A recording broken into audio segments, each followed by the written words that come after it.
Imagine waking up to what seems like the perfect life, a devoted billionaire husband after 20 years of marriage, a thriving luxury interior design business you built from the ground up, and finally, the miracle pregnancy you fought for through years of heartbreaking fertility struggles and miscarriages. Picture Sarah Wellington, glowing at 42, clutching ultrasound photos in a pristine Beverly Hills doctor's office. Her heart full of joy as the doctor confirms everything is on track at 24 weeks. But in one frozen moment, a buzzing phone, her husband's forgotten device, shatters it all. A text from C. Can't wait for our weekend in Aspen. Darling, I love you more than his boring pregnant wife ever could. Who is C and how deep does this betrayal run? From that ice-cold revelation, dive into a whirlwind of deception, where Sarah uncovers not just an affair, but a calculated plot, years in the making, hidden assets, stolen business secrets, threatening messages, and a web of lies that turns her dream home into a prison and her closest allies into potential enemies. Watch as this once naive wife transforms into a fierce warrior mother, battling for her unborn child amid pregnancy complications, legal wars, and shocking twists that reveal her husband might be far more dangerous than a mere cheater. Is David a tech mogul or a master manipulator with a deadly past? And what about Charlotte, the best friend who's been pulling strings all along? Every chapter builds unbearable tension, from emotional gut punches in luxurious Malibu estates to heart-racing confrontations that expose murders, fraud, and international crimes. Will Sarah survive the violent betrayal, protect her baby Lily, and rise from the ashes, or will the hidden threats in her new beginning drag her back into the nightmare?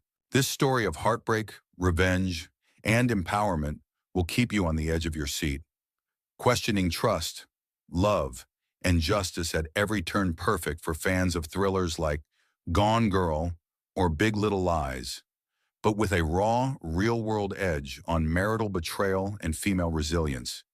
If your pulse is racing already and you're dying to know how it ends, smash that like button to show your support for epic drama. Drop a comment below with your wildest prediction: who's the ultimate villain? David or Charlotte? Share this video with your friends who love juicy betrayal tales so we can discuss in the comments. And hit subscribe with notifications on for more mind-blowing story breakdowns, reviews, and exclusive deep dives into viral thrillers. Don't miss out. Your next obsession starts now. Let's unravel Billionaire cheats after 20 years marriage together.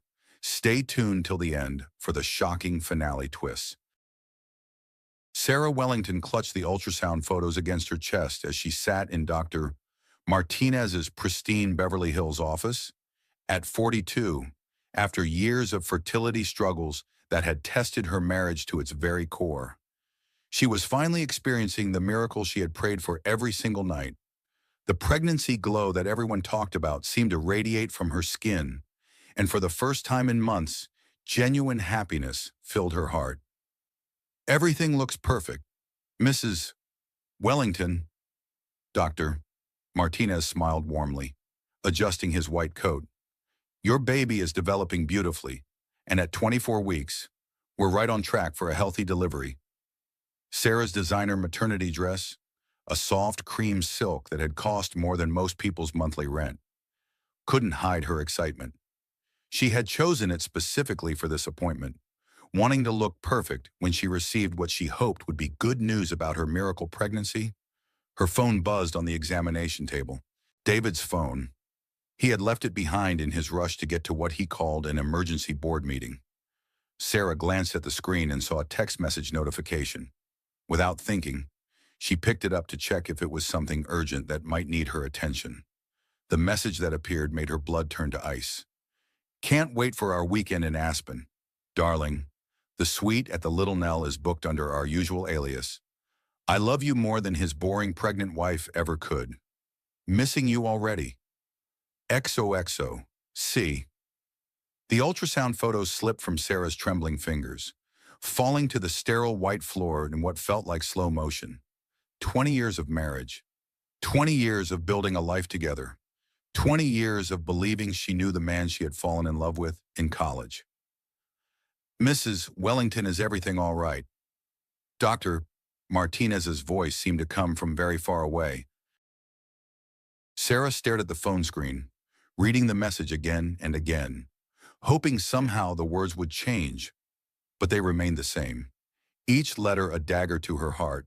Her husband, tech billionaire David Wellington, was having an affair, and whoever this C was, she clearly knew about the pregnancy. "I need to go," Sarah whispered, gathering the ultrasound photos from the floor with shaking hands. "I'm sorry. I have to leave right now." The drive back to their $50 million Malibu estate felt like a journey through a nightmare. Every traffic light, every curve of the Pacific Coast Highway seemed to mock her. She had decorated their mansion with such love and care over the past 2 decades, choosing every piece of furniture, every painting, every detail to create the perfect sanctuary for their family. Now, as she pulled through the electronic gates and saw the sprawling Mediterranean-style villa overlooking the ocean, it felt like a beautiful prison. David's black Tesla was in the driveway. So much for his emergency board meeting. Sarah found him in his home office, the room with floor-to-ceiling windows that offered a breathtaking view of the Pacific Ocean. He was on the phone, speaking in low tones, his back turned to the door. His thick, dark hair was perfectly styled, his expensive Italian suit tailored to perfection.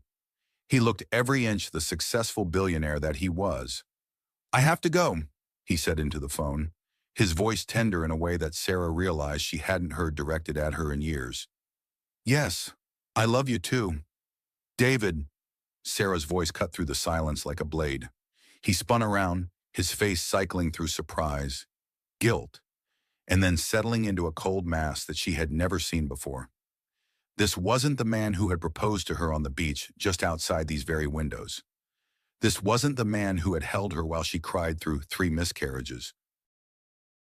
This was a stranger wearing her husband's face. "Sarah, how did the appointment go?" His voice was steady, controlled, as if he hadn't just been caught in the most devastating betrayal imaginable. She held up his phone, her hands still trembling. "How could you do this? I'm carrying your child, 20 years of marriage." "David, 20 years I thought billionaire husbands were supposed to protect their pregnant wives, not betray them with some home-wrecking mistress." For a moment, something flickered across his face. Regret, shame, but it was gone so quickly she might have imagined it. "Sarah, let's be reasonable about this," he said, moving to pour himself a glass of the expensive scotch he kept on his desk. He didn't offer her any, didn't seem to remember that she was pregnant and couldn't drink even if she wanted to. "You've been so focused on getting pregnant, on your hormones and your doctor's appointments. When was the last time we had a real conversation? When was the last time you asked about my day, my work, my feelings?" "Your feelings." Sarah's voice rose to a pitch she barely recognized. "I've spent the last 5 years going through fertility treatments that made me sick, that changed my body, that consumed our lives. And you want to talk about your feelings? I did all of that for us, for our family." "No," David said coldly, taking a sip of his scotch. "You did it for you, because you wanted a baby. You never once asked if I was ready, if I wanted to go through all of that. You just decided, and I went along with it because I thought it would make you happy. But nothing makes you happy. Sarah, nothing is ever enough." The words hit her like physical blows. "That's not true. I love you. I've always loved you." "Love," David laughed, but there was no humor in it. "When was the last time you touched me, really touched me, not just because your ovulation app told you it was the right time, but because you wanted me?" Sarah opened her mouth to protest, but the words died in her throat. The fertility treatments had consumed their marriage, turning intimacy into a clinical procedure, romance into a scheduled obligation. But that didn't excuse this. That didn't excuse what he had done. "Who is she?" Sarah asked quietly. David set down his glass and looked at her with those blue eyes that had once made her feel like the most beautiful woman in the world. Now they were cold as winter ocean. "It doesn't matter who she is. What matters is that I've been planning this for months. Sarah, I've already consulted with the best divorce attorneys in the state, ones who specialize in millionaire husband cheating asset division cases.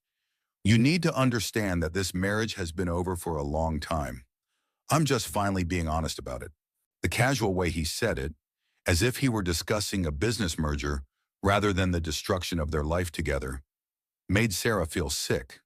She stumbled backward, grabbing the doorframe for support.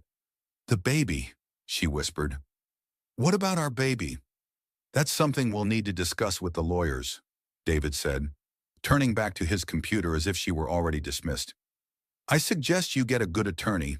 Sarah, you're going to need one." Sarah ran from the office, her designer heels clicking on the marble floors that she had chosen with such care. She made it to their bedroom before the sobs overtook her.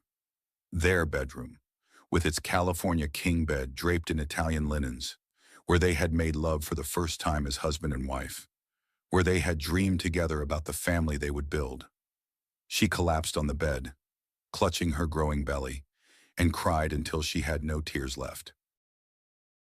It was only later, when she was going through David's desk looking for any clue about who C might be, that she found the business cards tucked away in his drawer, cards for divorce attorneys, private investigators, and asset protection specialists. The dates on the consultation notes went back months, some of them stamped from before she had even gotten pregnant. He had been planning this betrayal since before their miracle baby was conceived. But the worst discovery was yet to come.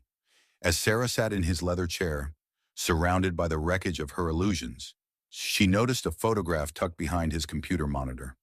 It was a picture from the opening of Wellington and Hayes Luxury Interiors, their interior design firm. In the photo, Sarah stood beaming next to her best friend and business partner, Charlotte Hayes, the woman who had been her maid of honor, who had held her hand through every fertility appointment, who had helped her design the nursery for their baby. Charlotte Hayes. See, Sarah stared at the photograph, and Charlotte's face seemed to transform before her eyes from that of a loyal friend into something predatory and calculating. How long had this been going on? How many times had Charlotte sat in this very house, drinking wine with Sarah, listening to her hopes and fears about her marriage, all while sleeping with her husband? The realization hit her like a physical blow. Every shared confidence, every moment of vulnerability, every tear she had shed on Charlotte's shoulder about the fertility struggles. It had all been a lie. Charlotte had been laughing at her, pitying her, stealing her husband while pretending to care. Sarah's phone rang, snapping her out of her spiral of devastation. Charlotte's name appeared on the screen, as if she somehow knew that her secret had been discovered. "Sarah, honey, how did the doctor's appointment go?" Charlotte's voice was warm and concerned, exactly as it had always been. "I've been thinking about you all day. Is everything okay with the baby?" Sarah closed her eyes, listening to the voice of the woman who had destroyed her life while pretending to care about her and her unborn child. When she opened them again, something had changed inside her. The devastated, weeping woman was gone, replaced by someone harder, someone who was beginning to understand the scope of the betrayal she faced. "Everything is perfect, Charlotte," Sarah said, her voice steady despite the storm raging inside her. "Absolutely perfect. The baby is healthy, and I couldn't be happier." As she hung up the phone, Sarah made a decision. If David and Charlotte thought they could destroy her so easily, they were about to learn just how wrong they were. She was Sarah Wellington, and she hadn't built a multi-million-dollar design business by being weak. She had survived miscarriages, fertility treatments, and years of trying to be the perfect wife. She would survive this too. But first, she needed to know exactly how deep this betrayal went. Sarah opened David's laptop, her fingers flying over the keyboard as she began to dig into the digital life of the man she thought she knew. What she found in his search history and email accounts would change everything she thought she understood about her marriage, her best friend, and the man who had promised to love her until death do them part. The real war was about to begin. Sarah spent the night going through every digital trail she could find, her pregnant body aching from hours hunched over David's computer. What she discovered made her stomach turn. Email chains between David and Charlotte going back 3 years. Photos from business trips that Sarah thought David had taken alone. Credit card statements showing purchases at romantic restaurants and luxury hotels that she had never seen. But the worst part was reading Charlotte's messages to David about her. They had turned Sarah's fertility struggles into cruel jokes, mocking her desperation to have a baby, her mood swings from the hormones, even her choice of maternity clothes. Charlotte had written things that no real friend would ever think, let alone put into words. Your wife looked so pathetic today at the client meeting. I almost felt sorry for her, waddling around in that hideous dress, talking about nursery designs like anyone cares about her domestic fantasy. Sarah had to run to the bathroom to throw up after reading that message. The morning sickness that had plagued her early pregnancy seemed mild compared to the nausea that came from discovering the depth of Charlotte's betrayal. When David left for work the next morning without saying a word to her, Sarah knew she had to face Charlotte. She couldn't let another day pass pretending that everything was normal when her world had been completely destroyed. The Wellington and Hayes luxury interior showroom in West Hollywood was Sarah's pride and joy. She had designed every inch of it herself, creating a space that showcased their combined talents and vision. Walking into it now felt like entering enemy territory. Charlotte was at her desk, perfectly put together in a designer suit that Sarah now realized David had probably paid for. Her blonde hair was styled in soft waves, her makeup flawless. She looked up as Sarah entered, and her face lit up with what Sarah now knew was a completely fake smile. Sarah, what a wonderful surprise. You look absolutely glowing today. Pregnancy definitely agrees with you. Charlotte stood up and moved to hug her, but Sarah stepped back. We need to talk, Sarah said quietly. Something flickered in Charlotte's eyes, but her smile never wavered. Of course. Is everything okay? You seem upset. Sarah pulled out her phone and showed Charlotte the screenshot of the text message. This is what's wrong. This is what I found on David's phone yesterday. For just a moment, Charlotte's mask slipped. Sarah saw calculation behind her eyes, the quick mental assessment of how much damage control would be needed. Then the mask was back in place, and Charlotte looked shocked and confused. Sarah, I have no idea what this is. Someone must be playing a cruel joke. Why would you even think I would? I mean, David is like a brother to me. This is obviously some kind of mistake. 3 years. Charlotte, I've seen the emails, the photos, the credit card statements. 3 years of you pretending to be my friend while you were sleeping with my husband behind my back. Charlotte's facade cracked further. Sarah, you're being irrational. Pregnancy hormones can make women paranoid, and don't you dare blame this on pregnancy hormones? Sarah's voice rose, causing several employees in the showroom to look their way. You were there when I cried about our marriage problems. You held my hand during fertility treatments. You helped me design my baby's nursery while you were sleeping with my husband. Charlotte glanced around nervously, clearly aware that their conversation was attracting attention. Maybe we should discuss this privately, she said, gesturing toward the conference room. Once they were alone, Charlotte's entire demeanor changed. The sweet, concerned friend disappeared, replaced by someone Sarah had never seen before. Fine, Charlotte said, her voice cold. You want the truth. David hasn't been happy for years. Sarah, years. You've been so obsessed with getting pregnant that you forgot how to be a wife. When was the last time you dressed up for him? When was the last time you made him feel desired instead of just needed for his sperm? Sarah felt as if she had been slapped. I was trying to have his baby. We both wanted children.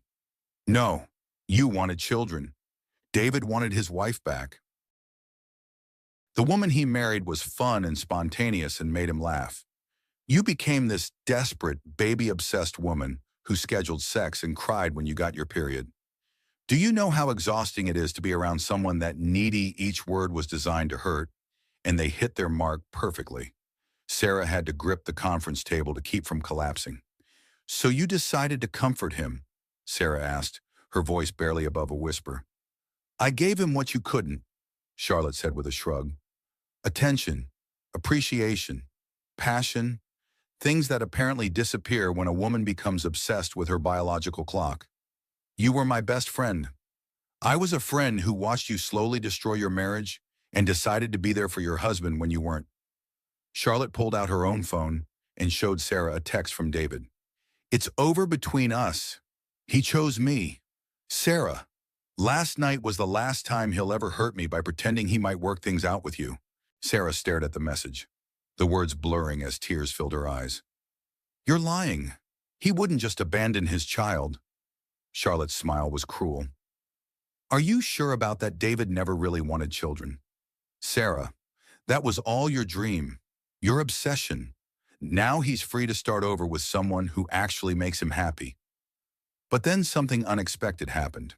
Charlotte's expression softened, and she reached across the table to touch Sarah's hand.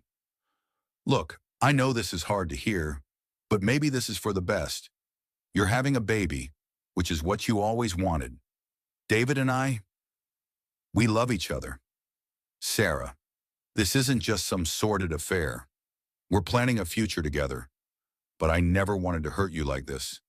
If there was a way we could all move forward without destroying our friendship. Sarah looked at Charlotte's face, searching for any sign of the woman who had been her maid of honor, who had celebrated every milestone in her life, who had been like a sister to her for over a decade. For a moment, she almost believed that this could be salvaged somehow. The hormones, the shock, the desperation to hold on to something familiar in her crumbling world. It all made Charlotte's words seem almost reasonable. I don't know how we could ever get past this, Sarah said slowly.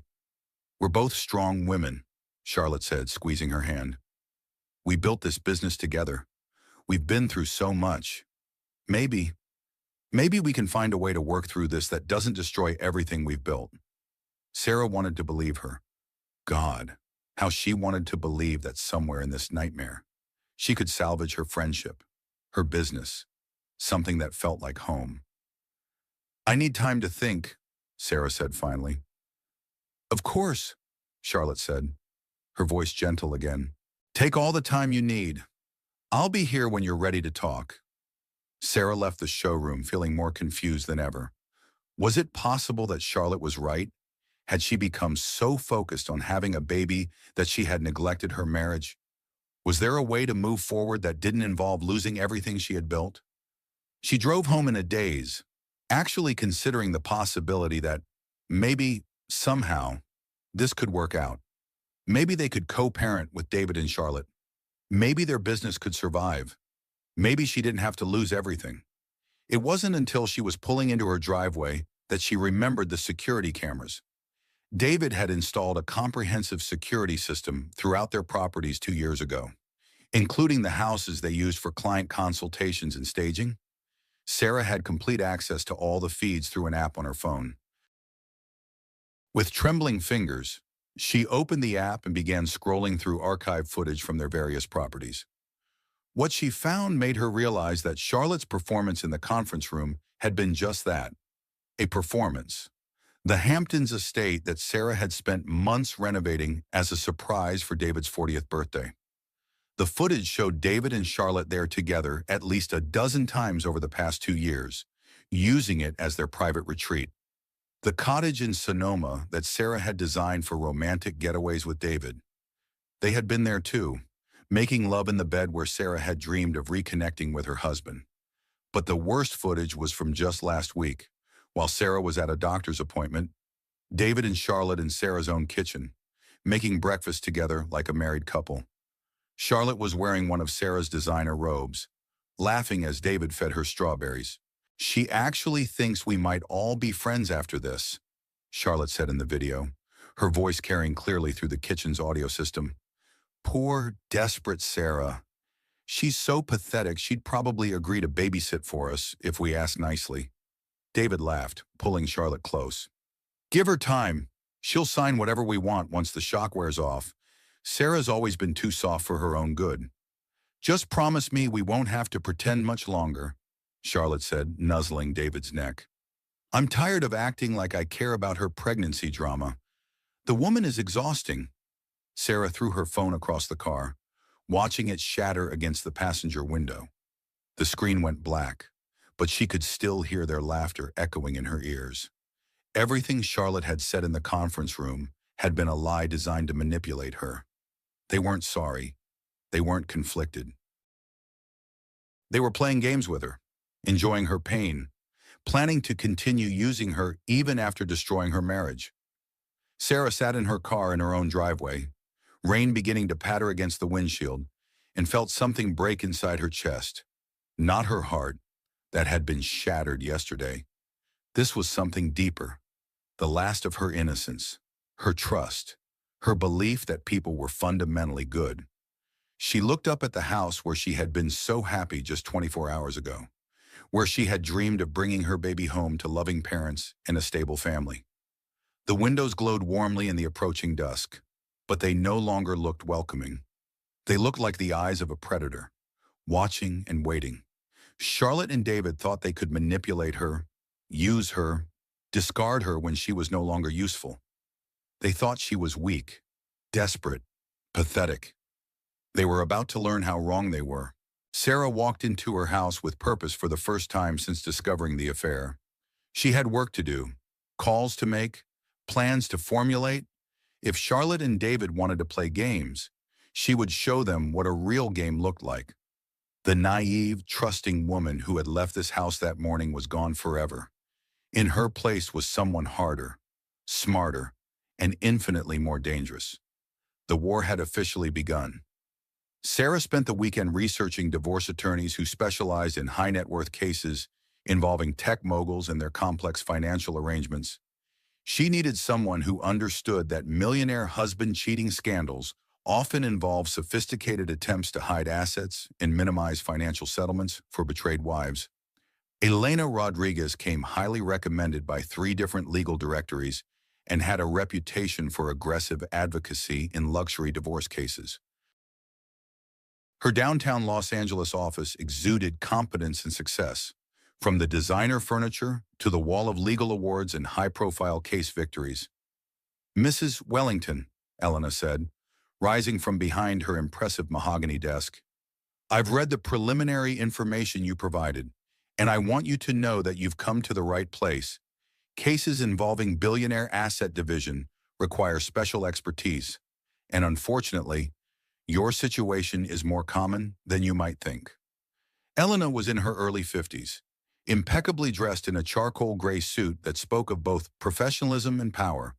Her dark hair was pulled back in a sleek chignon, and her brown eyes conveyed both warmth and steel. Sarah immediately felt that this was someone who would fight for her. "How bad is it?" Sarah asked, settling into the plush leather chair across from Elena's desk. "Potentially very bad," Elena said frankly. "Your husband has been consulting with Morrison, Blake and Associates for the past 6 months. They're the go-to firm for wealthy men who want to minimize their financial exposure in divorce proceedings. The fact that he started planning this before you even got pregnant tells me we're dealing with someone who has been strategically positioning himself for some time." Sarah felt sick. "What does that mean for me and my baby?" "It means we need to move fast and smart," Elena said, pulling out a thick folder. "I've already begun preliminary research into your husband's business interests, and what I've found is concerning. Wellington Technologies appears to be in the process of restructuring in ways that could potentially shield assets from divorce settlements." Elena spread several documents across her desk. "Your husband has been transferring significant holdings to offshore accounts, setting up shell companies, and creating complex investment structures that make it very difficult to determine his true net worth. This is classic behavior for someone preparing for a contentious divorce while trying to claim reduced ability to pay spousal support or child support." "But his company is worth billions," Sarah protested. "He can't just hide that." "He can't hide the company itself, but he can manipulate his personal stake in it," Elena explained. "For example, he's transferred a significant portion of his shares to what appears to be a charitable foundation. On paper, it looks philanthropic. In reality, it's likely a way to control those assets while claiming he no longer owns them outright." Sarah stared at the documents. trying to process the complexity of David's deception. How long has this been going on? Based on the filing dates, at least 2 years. But Mrs. Wellington, there's something else we need to discuss that's even more troubling. Elena pulled out another set of papers. Your interior design business, Wellington and Hayes Luxury Interiors. According to these corporate filings, your husband has been gradually increasing his financial stake in the company without your knowledge. He now owns 60% of the business you built. That's impossible, Sarah said, her voice barely a whisper. Charlotte and I are equal partners. We've always been equal partners. Not according to these documents, Elena said gently. It appears that Ms. Hayes has been selling her shares to your husband over the past 18 months. You now own only 30% of your own company. The room seemed to spin around Sarah. Every successful project, every satisfied client, every late night she had spent building their business. David had been systematically stealing it from her while Charlotte helped. There's more, Elena continued. The company's most lucrative contracts have been redirected to a new firm that Ms.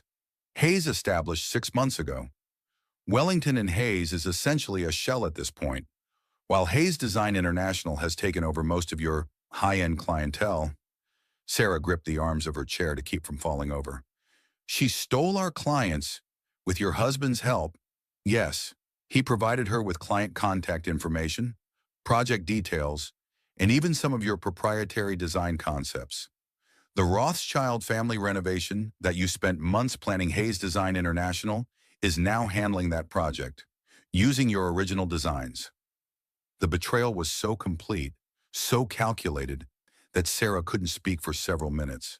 She had thought the affair was the worst thing they could do to her. This was so much worse. They hadn't just stolen her husband and destroyed her marriage. They had systematically dismantled everything she had worked for. What are my options? She finally managed to ask. We fight, Elena said firmly.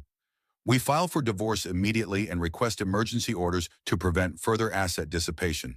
We demand forensic accounting of all marital property and business interests. And we prepare for the fact that this is going to be a very ugly, very public battle. As if summoned by their conversation, Sarah's phone rang. It was her doctor's office. Elena nodded for her to take the call. Mrs. Wellington, this is Dr. Martinez's office. We need you to come in immediately for some additional tests. We found some concerns in your recent blood work that require immediate attention. Sarah's free hand went to her belly protectively. What kind of concerns? Elevated protein levels that could indicate preeclampsia. We need to monitor you closely and possibly put you on bed rest. Can you come in this afternoon? Sarah hung up the phone and looked at Elena with tears in her eyes. I have to go to the doctor. There might be complications with my pregnancy. Go, Elena said immediately, standing up and walking around her desk. And Mrs. Wellington, take someone with you. Don't go through this alone. Sarah drove to the medical center in a haze of fear and anger.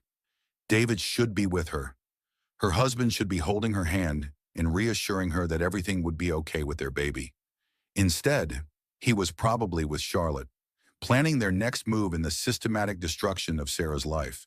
At the medical center, Sarah sat alone in the waiting room, watching other pregnant women with their supportive partners. She pulled out her phone to call David, but stopped when she saw Charlotte's latest Instagram story. The image showed Charlotte's manicured hand holding a champagne glass against the backdrop of what was clearly a private jet. The caption read, "Sometimes the best business meetings happen at 30,000 feet. Grateful for partners who share the same vision for the future." The location tags showed they were en route to Saint-Tropez, while Sarah sat alone in a hospital waiting room, scared for her baby's health and her own future. David and Charlotte were jetting off to the French Riviera, toasting their success in destroying her life. Mrs. Wellington, Dr. Martinez appeared, his expression serious. Let's talk about your test results. Sarah followed him into his office, her hands shaking as she took the seat across from his desk. Your blood pressure is elevated, and we're seeing protein in your urine, he explained gently.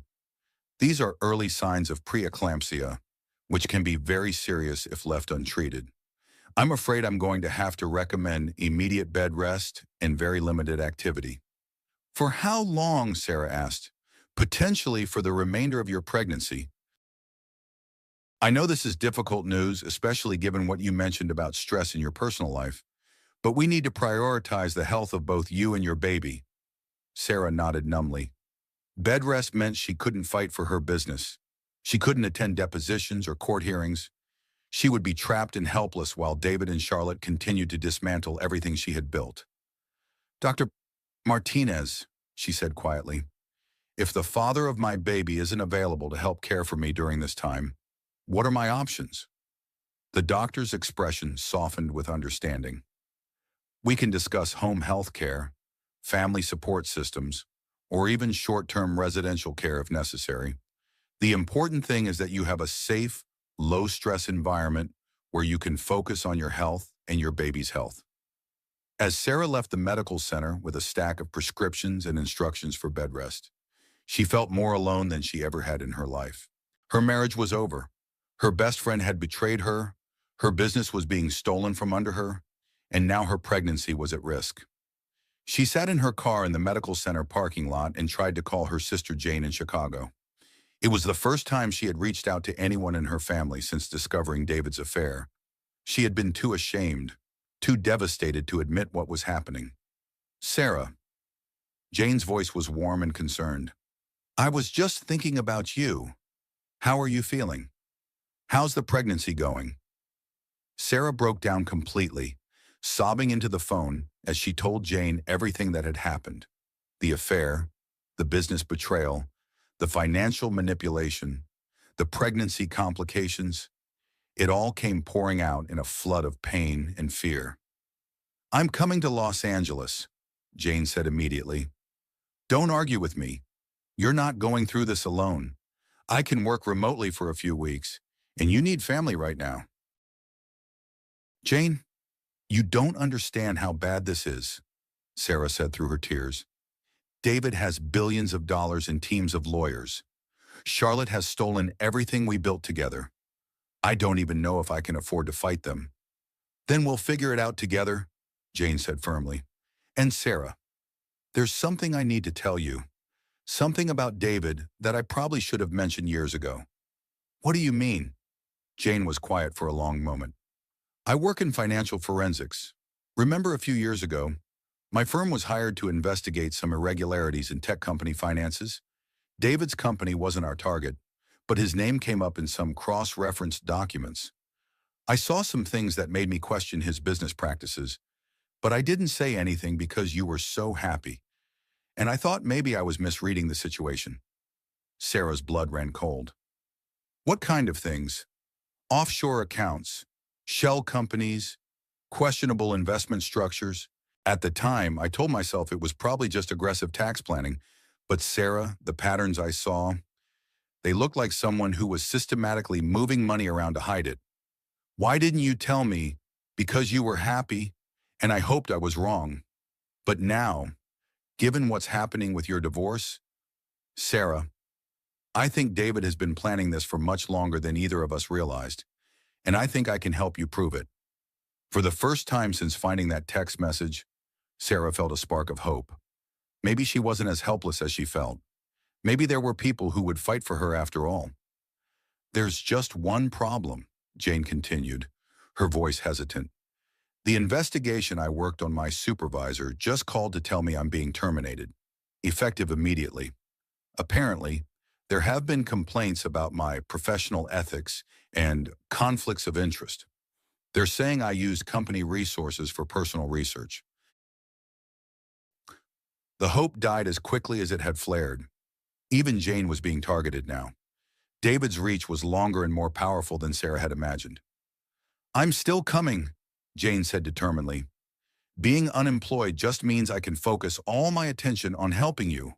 We're going to fight this. Sarah, we're going to win. As Sarah drove home to her empty mansion, she tried to hold on to Jane's confidence, but the house felt like a mausoleum now, filled with memories of a life that had been built on lies. She walked through rooms that she had lovingly decorated, past photographs of happier times that now seemed like evidence of her own naivety. In David's study, she noticed his laptop was still open on his desk. She approached it cautiously, wondering if he had changed his passwords or taken additional security measures. To her surprise, it was still logged into his personal email account. Sarah's hands trembled as she scrolled through his recent messages. Most were business-related or communications with his legal team. But then she found a folder labeled Project Fresh Start. She clicked on it and found dozens of documents and email chains that made her blood run cold. David wasn't just hiding assets for their divorce. He was planning to fake his company's bankruptcy while hiding billions in cryptocurrency and offshore accounts. He was going to claim financial hardship to minimize her settlement while secretly maintaining access to enormous wealth. But there was more. The emails revealed that this wasn't his first time orchestrating such a scheme. There were references to previous relationships, other women who had been discarded after serving their purpose.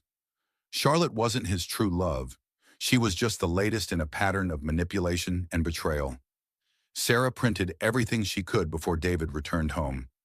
As she gathered the documents, she realized that she now held the key to exposing David's crimes. But she also knew that possessing this information made her dangerous to him. Her phone buzzed with a text from an unknown number. "Stop digging or you'll regret it. Some secrets are worth killing for." Sarah looked around the empty house that no longer felt like home and realized that the war she thought was beginning was already much more dangerous than she had imagined. The threatening text message changed everything for Sarah. What had started as a marital betrayal was clearly something much more sinister. She spent the night in the guest room with a chair wedged against the door, jumping at every sound in the house that had once felt like a sanctuary. Jane arrived from Chicago the next morning, taking one look at Sarah's exhausted face and immediately taking charge. She was 5 years younger than Sarah, but had always been the more practical sister, the one who faced problems head-on rather than hoping they would resolve themselves. "First things first," Jane said, setting down her suitcase in the foyer. "We're getting you out of this house.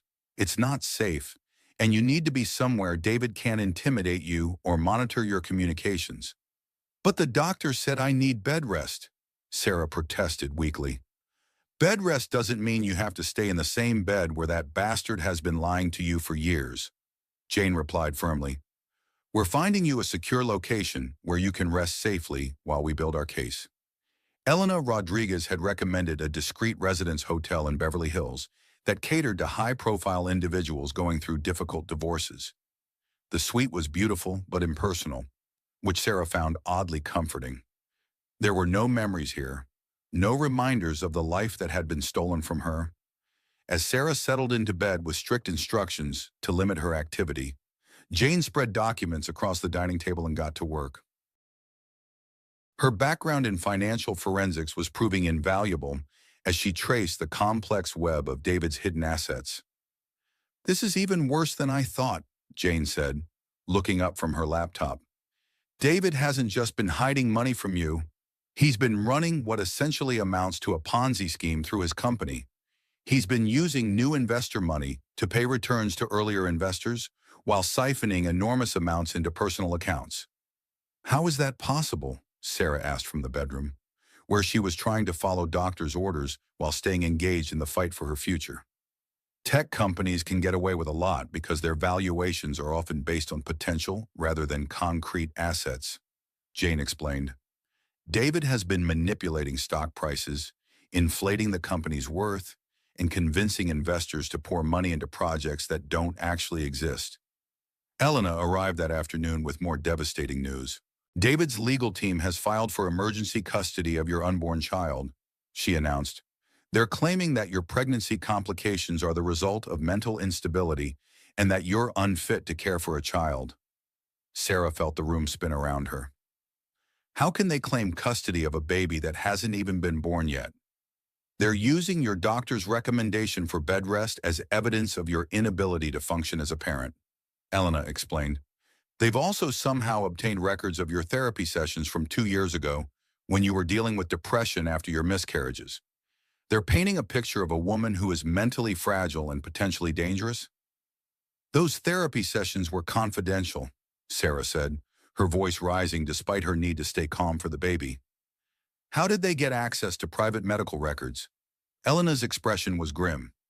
That's what we need to find out. Someone with significant resources and connections has been helping them build this case. This level of access to confidential information suggests they have people on the inside. As if to punctuate Elena's words, Sarah's phone buzzed with a news alert. Her heart sank as she read the headline. Pregnant wife of tech billionaire, desperate and delusional. Sources close to the family reveal troubling behavior. The article, published on a popular gossip blog, painted Sarah as an unstable woman who had become obsessed with having a baby and had driven her husband away with her desperate and demanding behavior. It quoted anonymous sources describing her as emotionally manipulative and suggested that her pregnancy complications were psychosomatic. Charlotte, Sarah whispered, recognizing the details that only her former best friend would know. She's feeding them information about my private medical issues, my therapy sessions, everything I ever told her in confidence. Jane looked up from her computer with fury in her eyes. This is character assassination. They're trying to destroy your reputation to strengthen their custody case. The article included details about Sarah's fertility struggles that only someone very close to her would know. It described her obsessive tracking of ovulation cycles and her desperate attempts to control her husband's schedule around her biological needs. The language was clearly designed to make her sound unhinged rather than like a woman simply trying to conceive. But the worst part was the final paragraph. Friends worry that Wellington's increasingly erratic behavior may pose a risk to her unborn child. She's not thinking clearly, says one source close to the family. The stress of her failing marriage has really taken a toll on her mental health. We need to respond to this immediately, Elena said. Every day we let this narrative stand unchallenged makes our case harder to win. But before they could formulate a response, Sarah's phone rang. It was Dr. Martinez's office with news that made her blood pressure spike dangerously. Mrs. Wellington, I'm afraid your test results show that your condition is worsening, the nurse explained. Dr. Martinez wants to see you immediately. Your blood pressure is approaching dangerous levels, and we're concerned about both your health and the baby's. At the medical center, Dr. Martinez's expression was grave as he reviewed Sarah's latest test results. I'm afraid I have to recommend immediate hospitalization, he said. Your preeclampsia is progressing rapidly, and we need to monitor you continuously. For how long? Sarah asked, though she dreaded the answer. Potentially until delivery. I know this isn't what you want to hear, but we're looking at a high-risk pregnancy that requires intensive medical supervision. Sarah's world collapsed further. Hospitalization would leave her completely vulnerable to David's legal maneuvers. She wouldn't be able to participate in her own defense or protect the evidence Jane had been gathering. Doctor, she said carefully, what if I told you that the stress causing my condition isn't just from normal pregnancy concerns? What if I'm dealing with a dangerous situation that requires me to be able to protect myself and my unborn child? Dr. Martinez studied her face carefully. Mrs. Wellington, are you in physical danger? Because if you are, we need to involve the appropriate authorities. I don't know, Sarah admitted. My husband has been hiding assets and planning this divorce for years. I've received threatening messages. I'm afraid that if I'm hospitalized and helpless, he might try to force medical decisions that aren't in my best interest or the baby's. The doctor was quiet for a long moment. There are ways to protect you legally while ensuring you receive proper medical care, he said finally. But I need you to be completely honest with me about what you're facing. Sarah told him everything. The affair, the financial fraud, the threatening messages, the media assassination campaign. Dr. Martinez listened without judgment, occasionally making notes. I'm going to recommend a modified bed rest protocol, he said when she finished. You'll need to be in a controlled environment with medical supervision, but we can arrange for that outside of a traditional hospital setting. There are private medical facilities that specialize in high-risk pregnancies while providing additional security and privacy. As they were discussing options, Elena burst into the examination room with papers in her hand. "Sarah, we have a problem," she said breathlessly. "David has filed for an emergency injunction, freezing all your assets. Your credit cards have been canceled, your bank accounts frozen, and he's claiming you've been using marital funds to fund a vindictive campaign against him." Sarah stared at the legal documents, trying to process what this meant.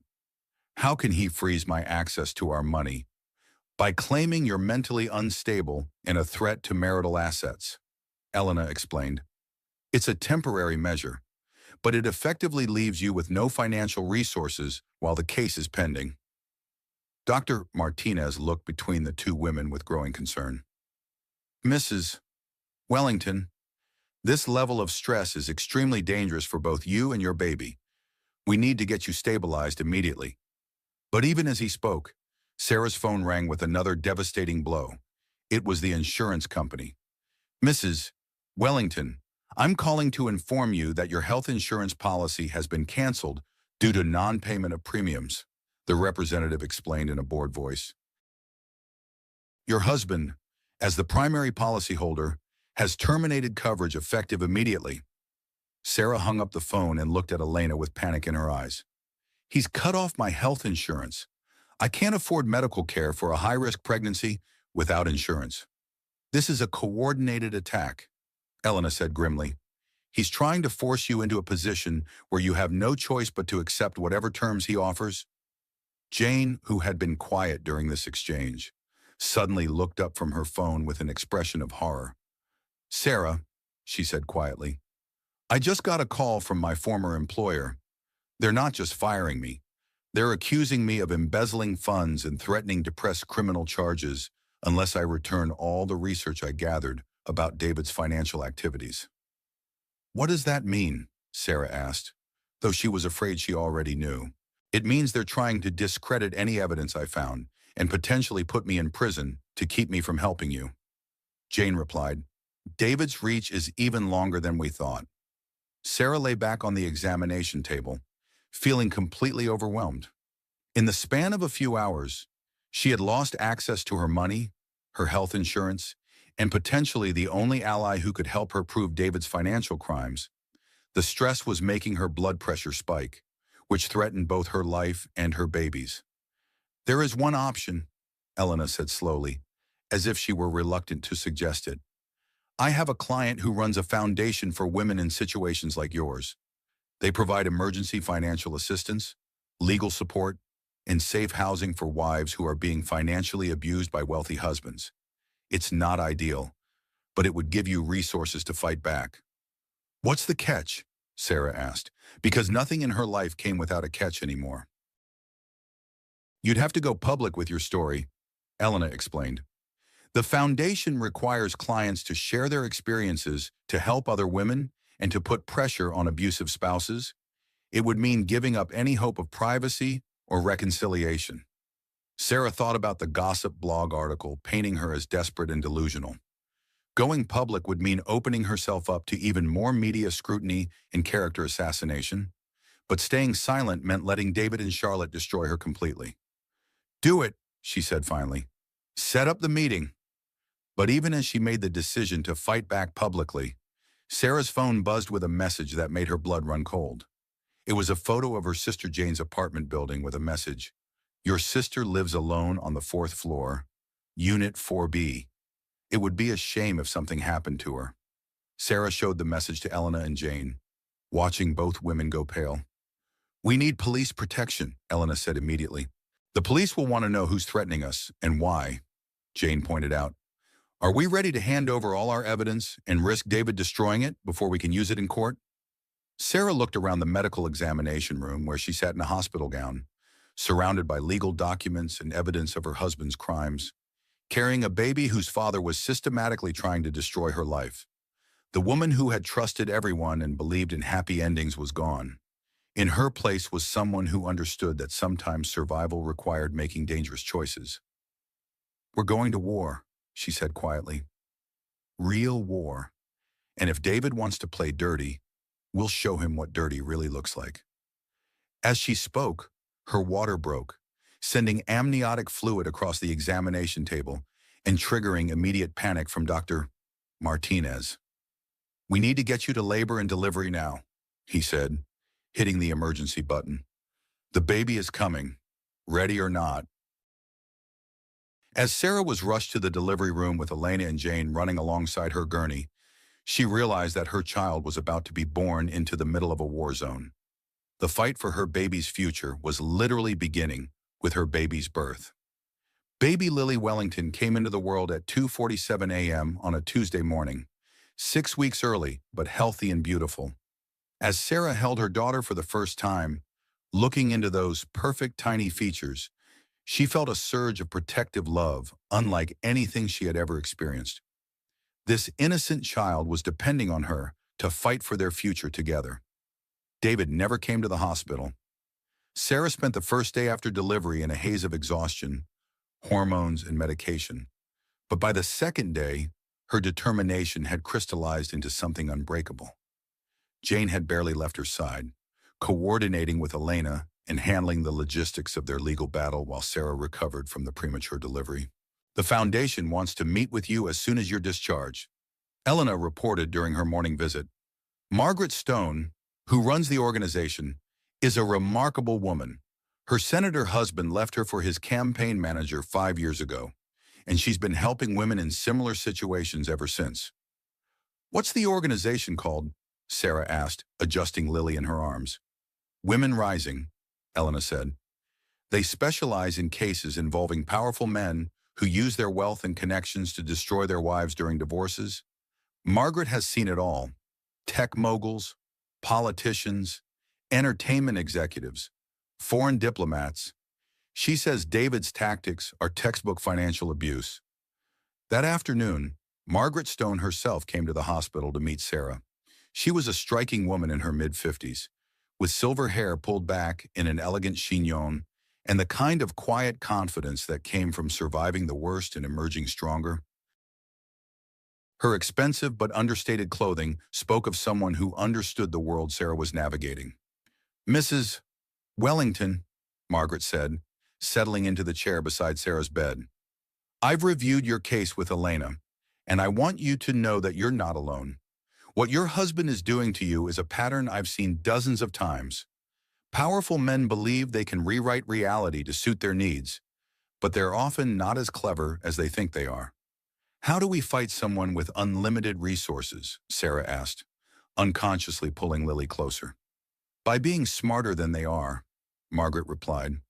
"By understanding that their arrogance is also their weakness. David thinks he's controlling the narrative, but he's actually creating evidence of his own wrongdoing every time he makes a move." Margaret pulled out a tablet and showed Sarah a series of news articles and social media posts. "For instance, this article about your desperate and delusional behavior. It contains information that could only have come from privileged medical communications. That's a federal crime. These threatening text messages you've received, they can be traced. The sudden cancellation of your health insurance during a high-risk pregnancy, that's spousal abuse under California law. But proving David was behind all of this will be easier than you think," Margaret interrupted. "Men like your husband become overconfident. They believe their money and connections make them untouchable, so they get sloppy. We're going to use that against them." Margaret explained that Women Rising had a network of allies throughout Los Angeles: journalists, private investigators, former law enforcement officers, and other women who had survived similar battles. They would help Sarah build her case while protecting her and Lily from further retaliation. "There's something else," Margaret said, leaning forward. "Elena tells me your sister discovered evidence of financial fraud before she was fired. I have a contact at the FBI who specializes in white-collar crime involving tech companies. If Jane's research is as damning as it sounds, we might be able to turn this from a divorce case into a federal criminal investigation." For the first time since discovering David's affair, Sarah felt like she might actually have a chance at winning. But as if the universe was determined to test her resolve, her phone rang with yet another crisis. "Sarah!" It was Charlotte's voice, but she sounded different, scared, almost panicked. "We need to talk. There are things about David that you don't know, things that put you and the baby in real danger." Sarah looked at Margaret, who nodded and gestured for her to put the call on speaker. "What are you talking about?" "Charlotte," Sarah asked, her voice ice cold. "I can't talk about this over the phone," Charlotte said, her voice dropping to a whisper. "But David isn't who you think he is. The affair, the business stuff, that's nothing compared to what he's really involved in. Meet me tomorrow night at our old spot in Malibu. Come alone, and I'll tell you everything." "Why should I trust anything you say?" Sarah demanded. "Because if you don't, you and Lily are going to end up like his last wife," Charlotte said, and then the line went dead. Margaret and Sarah stared at each other in shock. "His last wife," Margaret repeated. "David was married before." "Never," Sarah said firmly. "I mean, he dated other people in college, but he was never married. I would have known." Margaret pulled out her phone and began typing rapidly. "Let me check something. What's David's full legal name?" "David James Wellington. Born in San Francisco. Graduated from Stanford with a computer science degree." Margaret's expression grew increasingly troubled as she read from her phone screen. "Sarah, I'm looking at public records for David James Wellington, and there are some significant gaps in his history. It's almost like his identity was constructed rather than lived." "What do you mean?" "I mean, there's no David James Wellington who matches your husband's biographical details before 2003. No birth certificate in San Francisco. No Stanford graduation records. No employment history before he suddenly appeared in Silicon Valley with a tech startup and venture capital funding." Sarah felt the familiar sensation of her world shifting beneath her feet. "That's impossible. I met him in 2003. We've been together for over 20 years. Which means whatever identity he was using before that, it's been completely scrubbed," Margaret said grimly. "Sarah, I think your husband might be someone entirely different than who he's claimed to be." Jane arrived at the hospital an hour later with her laptop and a grim expression. "I've been digging deeper into David's financial records using some unofficial channels," she said, glancing around to make sure they weren't overheard. "Margaret's right. There are huge gaps in his digital footprint before 2003. But I found something else." She opened her laptop and showed them a series of documents. David's company, Wellington Technologies, was built on technology that was allegedly stolen from a research project at MIT. The original developer of the software died in a car accident in 2002, and somehow David acquired all the patents and intellectual property rights shortly afterward. "Are you saying David killed someone?" Sarah asked, her voice barely a whisper. "I'm saying there are a lot of suspicious deaths and disappearances connected to David's rise in the tech world," Jane replied. "Business partners who died in accidents, investors who vanished after asking too many questions, at least 2 former employees who committed suicide after threatening to go public with information about the company." Margaret studied the documents with the expression of someone who had seen similar patterns before. "This explains the level of resources he has access to," she said. "If David is involved in organized crime or intelligence work, he would have connections that go far beyond normal business networks." "But what does this have to do with Charlotte's phone call?" Sarah asked. "Maybe Charlotte found out who David really is," Jane suggested. "Maybe that's why she sounded scared." Margaret shook her head. "Or maybe Charlotte has been working with him from the beginning, and this is another manipulation designed to isolate Sarah and make her vulnerable." Sarah looked down at baby Lily sleeping peacefully in her arms, blissfully unaware that her father might be a murderer, and her mother was trapped in a nightmare that kept getting worse. "I have to meet with Charlotte," Sarah said finally. "If there's even a chance she's telling the truth about David being dangerous, I need to know. For Lily's sake." "Absolutely not," Margaret said firmly. "If David is as dangerous as these documents suggest, walking into an isolated meeting could be a death sentence." "Then what do you suggest?" Sarah asked. "Because right now, I'm trapped in a hospital room while a man who might be a killer has legal custody rights to my newborn daughter." I can't protect Lily by hiding forever. Margaret was quiet for a long moment, clearly weighing options. Finally, she spoke. We set a trap, she said. We make Charlotte think you're meeting her alone, but we have backup and surveillance. If she's genuinely trying to help, we protect her and get the information she has. If she's setting you up, we catch her in the act and use it as evidence. What if David realizes what we're doing? Then we'd better be ready for war, Margaret replied grimly. As they were discussing the details of the plan, Sarah's phone buzzed with a text from an unknown number. Enjoyed seeing your sister's apartment today? Nice security system. Very easy to disable. Stop fighting or next time we won't just look around. Jane went pale as she read the message. They were in my apartment, she whispered. Someone was in my home. Sarah felt a surge of rage that surprised her with its intensity. These people had destroyed her marriage, stolen her business, threatened her pregnancy, and now they were terrorizing her family. She looked down at Lily's perfect sleeping face and made a decision that would change everything. Set up the meeting with Charlotte, she told Margaret. But we're not just going to gather information. We're going to end this. Sarah, you just gave birth 6 days ago, Elena protested. You can't, I can't. What Sarah interrupted. I can't protect my daughter. I can't fight for our future. I've spent the last 2 weeks being reactive, letting David and Charlotte make moves while I scrambled to respond. That ends now. Margaret studied Sarah's face and seemed to see something there that satisfied her. What did you have in mind? David thinks he's been so clever, manipulating me and destroying my life piece by piece, Sarah said, her voice growing stronger with each word. But he's made one crucial mistake. He underestimated what a mother will do to protect her child. As if summoned by her words, Dr. Martinez appeared in the doorway with discharge papers and a concerned expression. Mrs. Wellington, I'm releasing you to home care, but I need to stress that you're still recovering from a complicated delivery, he said. Limited activity, no stress, plenty of rest.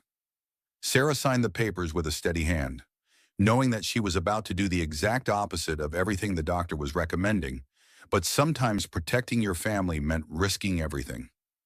Doctor, she said as she handed back the papers, what's the earliest I could travel internationally if I needed to? Dr. Martinez looked startled by the question. Mrs.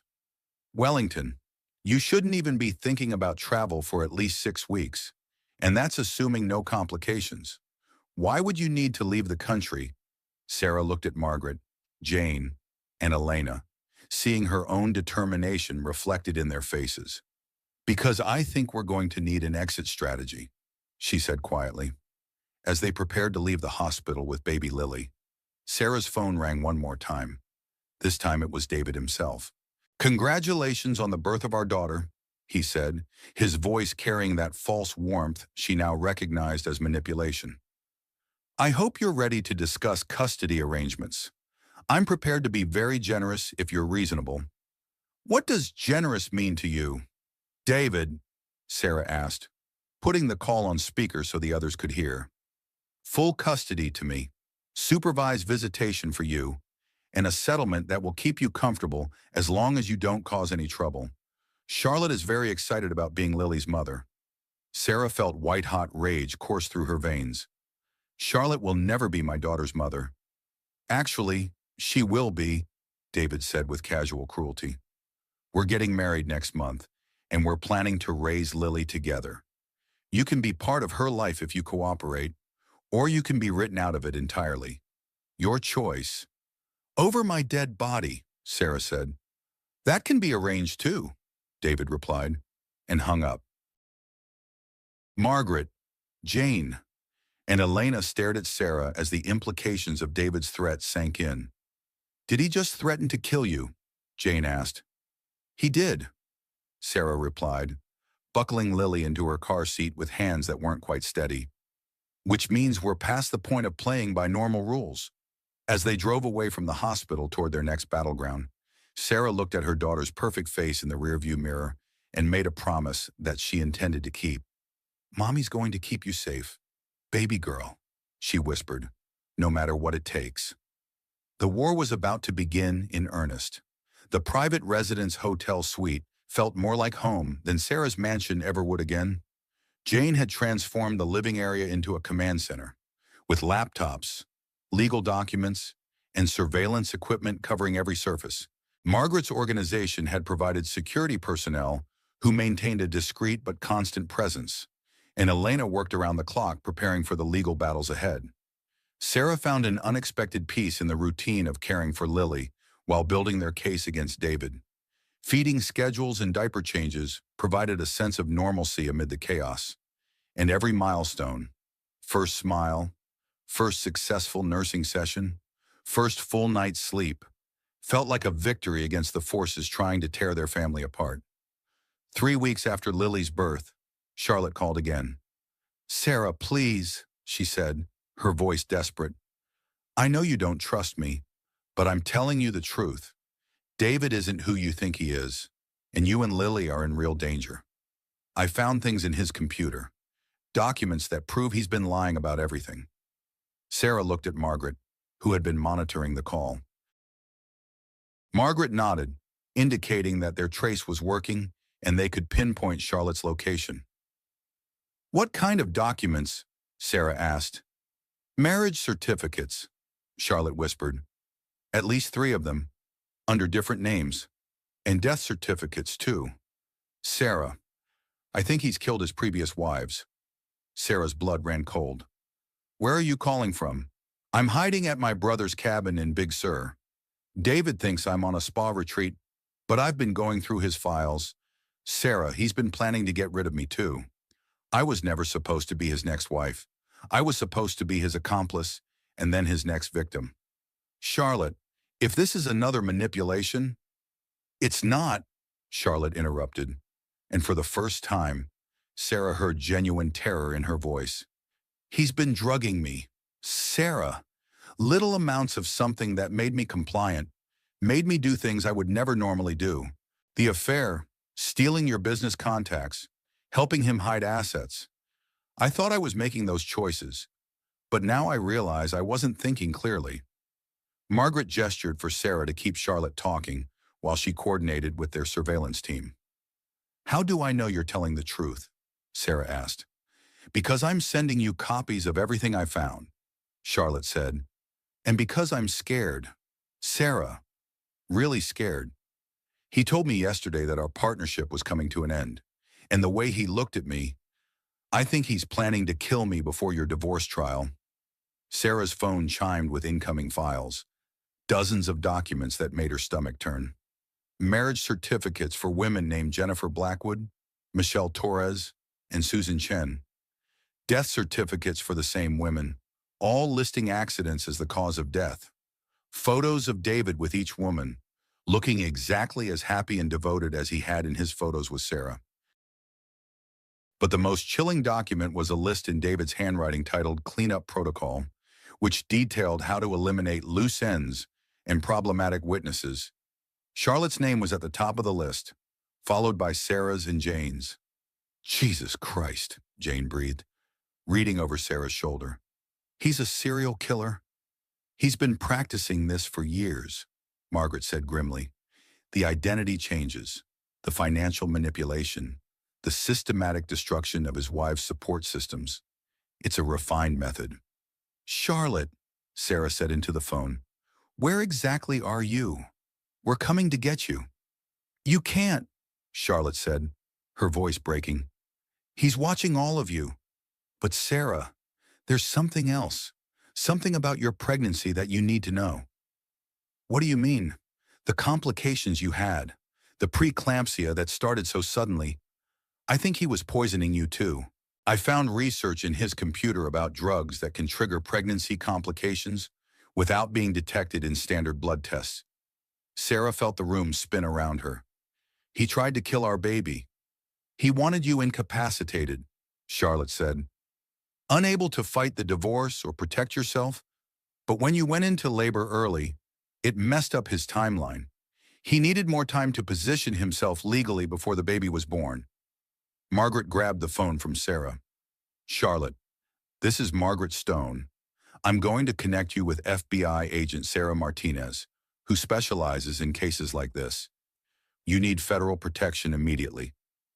You don't understand, Charlotte said, her voice rising with panic. He has people inside law enforcement. He's been bragging about having contacts in the FBI and the local police. That's how he's been staying ahead of investigations all these years. Before anyone could respond, they heard sounds of struggle on Charlotte's end of the call, crashing, shouting, and then Charlotte screaming. He found me. He's here, Sarah. Don't trust anyone in. The line went dead. Margaret immediately called her FBI contact while Jane worked frantically to trace Charlotte's location. Sarah sat frozen, holding Lily close, as the reality of their situation sank in completely. We need to disappear, Sarah said quietly. Tonight. If David found Charlotte, he knows we've been working together. We're all targets now. Sarah, running will make you look guilty, Elena protested. It will destroy our legal case. What legal case? Sarah asked bitterly. You heard Charlotte. David has people inside law enforcement. How are we supposed to get justice from a system he's already compromised? Margaret hung up her phone with a grim expression. My FBI contact is legitimate, but she agrees that we can't trust the normal channels. She's sending a team to Big Sur to look for Charlotte, but she thinks our best bet is to gather more evidence while keeping you and Lily safe. How do we do that? By making David think he's won, Margaret said. We stage your surrender. Make him believe you're giving up and accepting his terms. That will make him confident enough to get sloppy, and hopefully we can catch him making a mistake. Jane looked up from her computer with excitement. I think I found something. David's been using a private military contractor called Blackwater Solutions for his security needs. They specialize in making problems disappear permanently. What kind of problems? Sarah asked, though she was afraid she already knew. Whistleblowers, journalists, ex-wives who know too much? Jane replied. I found payment records going back 5 years. 3 of them correspond exactly with the dates those other women died. Margaret studied the documents. This is exactly what we need to take to federal authorities. But we need to be strategic about how we do it. If David has contacts inside the FBI, we have to find the right people to trust. As they were planning their next move, Sarah's phone rang with a call from David himself. Hello, Sarah, he said, his voice carrying a false warmth that now sounded sinister. I hope you and Lily are adjusting well to your new living situation. How did you know where we are? Sarah asked, though she dreaded the answer. I know where you are at all times, David replied casually. I also know that you've been talking to Charlotte. Such a shame what happened to her. What do you mean, poor Charlotte had a terrible accident at her brother's cabin? Apparently, she fell down some stairs and broke her neck. These old mountain cabins can be so dangerous, especially for city girls who aren't used to rustic living. Sarah's hands began to shake. You killed her. I didn't kill anyone, David said with mock innocence. But I do think Charlotte's tragic accident should serve as a reminder that this situation has gotten far too complicated. It's time for you to be reasonable. Sarah? What do you want? Simple. You sign over full custody of Lily to me, accept a minimal financial settlement, and disappear quietly. In return, you and your sister get to live. Keep fighting me, and you'll end up like Charlotte. Sarah looked around the room at the people who had been helping her, Margaret, Jane, Elena, and realized that David was threatening all of them. I need time to think, she said. You have 24 hours, David replied. After that, I start reducing the number of people around you until you're ready to be reasonable. He hung up, leaving Sarah staring at her phone in horror. He's going to kill all of you, she whispered. Anyone who's helping me is a target. Then we'd better make sure he doesn't get the chance, Margaret said firmly. Jane, how quickly can you create backup copies of all our evidence and get them to secure locations? A few hours, Jane replied. Elena, can you file emergency motions to get all of this into court records where it becomes public information? If I work through the night, yes. Margaret turned to Sarah with determination in her eyes. And you're going to call David back and agree to meet with him. But this time, we're going to be ready for him.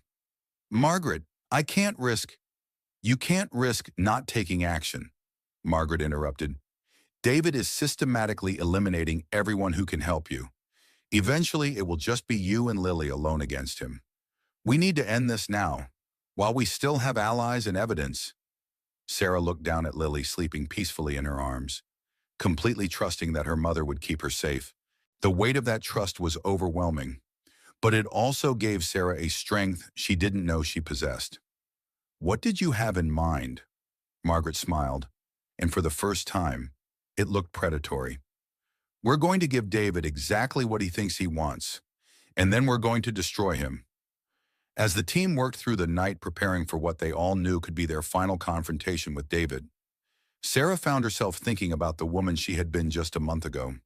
That woman had trusted blindly, believed in fairness and justice, assumed that good people would prevail simply because they were good.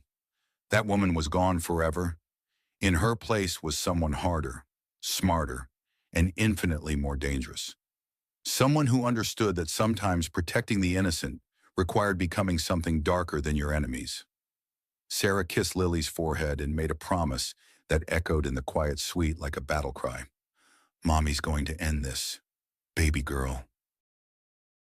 One way or another, you're going to grow up safe and free. The final battle was about to begin. Sarah's plan required her to become someone she had never been before. A manipulator, a liar, someone capable of playing the kind of games that David had been winning for years. The transformation felt like putting on armor made of ice, protective but fundamentally changing who she was inside. The first step was making David believe he had won. David, she said when she called him back the next morning, her voice carefully crafted to sound defeated and desperate. I've been thinking about what you said, and you're right. I can't keep fighting you. I don't have the resources or the strength, and I'm scared for Lily's safety. I'm glad you're finally being reasonable, David replied, and Sarah could hear the satisfaction in his voice. What are your terms? I want to see you in person, Sarah said. I need to look you in the eye when we discuss Lily's future. Can we meet somewhere neutral, somewhere safe? David was quiet for a moment, clearly considering whether this might be a trap. Where did you have in mind the Chateau Marmont? Sarah suggested. The restaurant, during lunch. Public enough to be safe. Private enough to talk freely. Fine, David agreed. Today at 1 o'clock. Come alone. Sarah, if I see any of your new friends, the deal is off. After hanging up, Sarah turned to Margaret and the team they had assembled overnight. In addition to Elena and Jane, there were now 2 former FBI agents who worked with Women Rising, a private investigator who specialized in domestic abuse cases, and a journalist from the Los Angeles Times who had been investigating David's business practices independently. Phase 1 is recording his confession, Margaret explained. Sarah will be wearing multiple recording devices and will have surveillance teams positioned throughout the hotel. If David admits to any crimes or makes any threats, we'll have evidence that can't be disputed. What if he doesn't confess? Sarah asked. Then we move to phase 2, Margaret replied. We make him think you're about to expose him publicly, and we record his reaction. Men like David can't help themselves when they think they're losing control. He'll reveal more than he intends to. Jane looked up from her laptop with concern. I've been monitoring David's communications, and he's been very active this morning. Multiple calls to that military contractor, transfers of significant amounts of money to offshore accounts, and something that looks like travel arrangements. He's planning to run, Elena realized. If this meeting doesn't go the way he wants, he's going to disappear with Lily. Not if we stop him first, Sarah said, checking the concealed recording devices one more time. Is everyone clear on the timeline? Margaret nodded. You have the meeting at 1. If you're not back by 3, we assume something has gone wrong and we involve law enforcement directly. The journalist publishes her story about David's criminal activities at 4. Regardless of what happens at the meeting, And if David tries to take Lily and run, we have people watching his house, his office, and his private jet. Margaret replied, "He's not leaving the country with your daughter." As Sarah prepared to leave for the most dangerous meeting of her life, she spent a few minutes alone with Lily. The baby was awake and alert, looking up at her mother with those clear blue eyes that reminded Sarah so much of David when she had first fallen in love with him. "I'm going to tell you about your father someday," Sarah whispered to her daughter. "The real truth about who he is and what he did. But I'm also going to tell you about how we fought back, how we refused to be victims, how we protected each other." The Lily made a small sound that might have been agreement or might have been gas, but Sarah chose to interpret it as encouragement. The Chateau Marmont was exactly as Sarah remembered. Elegant, discreet, the kind of place where celebrities and power brokers conducted business away from prying eyes. David was already seated at a corner table when she arrived, looking every inch the successful billionaire in his perfectly tailored suit. He stood when he saw her, and for a moment, Sarah was transported back to their early dating days when he would stand when she entered a room, when his face would light up at the sight of her. The muscle memory of love and happiness was so strong that she almost forgot why she was there. "Sarah," he said, leaning in to kiss her cheek as if they were old friends meeting for lunch. "You look beautiful. Motherhood agrees with you." "Thank you," she replied, settling into the chair across from him. "How are you, David?" "I'm well," he said, signaling the waiter for champagne. "Looking forward to starting the next chapter of my life." "With Charlotte," Sarah said, letting just a hint of bitterness creep into her voice. David's expression flickered with something that might have been amusement. "Actually, Charlotte won't be joining me for that next chapter. She decided to take an extended vacation, somewhere very remote where she can reflect on her choices." Sarah felt sick knowing what David's euphemisms really meant, but she forced herself to stay in character.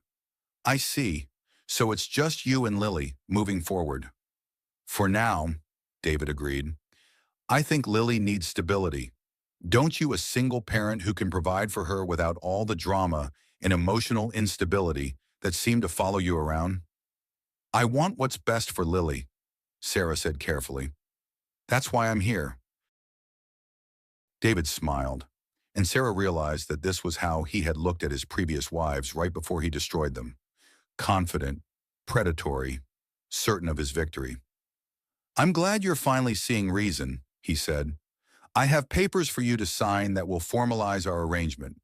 Full custody to me, minimal visitation for you, and a settlement that will keep you comfortable as long as you don't cause any trouble." "How much?" Sarah asked. "5 million, David said casually, as if he were discussing the weather. "More than enough for you to start over somewhere else, somewhere far away from California." Sarah pretended to consider this. "What about my business, Wellington and Hayes Interior Design?" "Doesn't exist anymore," David said with a shrug. "Charlotte dissolved the partnership before her departure. But don't worry, you won't need to work with $5 million to live on." "David," Sarah said, leaning forward as if she were about to confess something important, "I need to ask you something, and I need you to be honest with me." "Of course. Did you ever love me even in the beginning?" David's expression softened slightly, and for a moment, Sarah thought she saw a flicker of the man she had married. "I did love you, Sarah. You were perfect for what I needed at the time. Beautiful, trusting, eager to build a life together. You made an excellent wife." "What changed?" "I did," David said simply. "My needs evolved. My business grew more complex. I required different things from my personal life. Like Charlotte." "Charlotte was useful," David said dismissively. "Young, easily influenced, willing to do whatever was necessary to help me achieve my goals. But she outlived her usefulness. Just like what?" David caught himself before finishing the sentence, but Sarah could see the calculation in his eyes.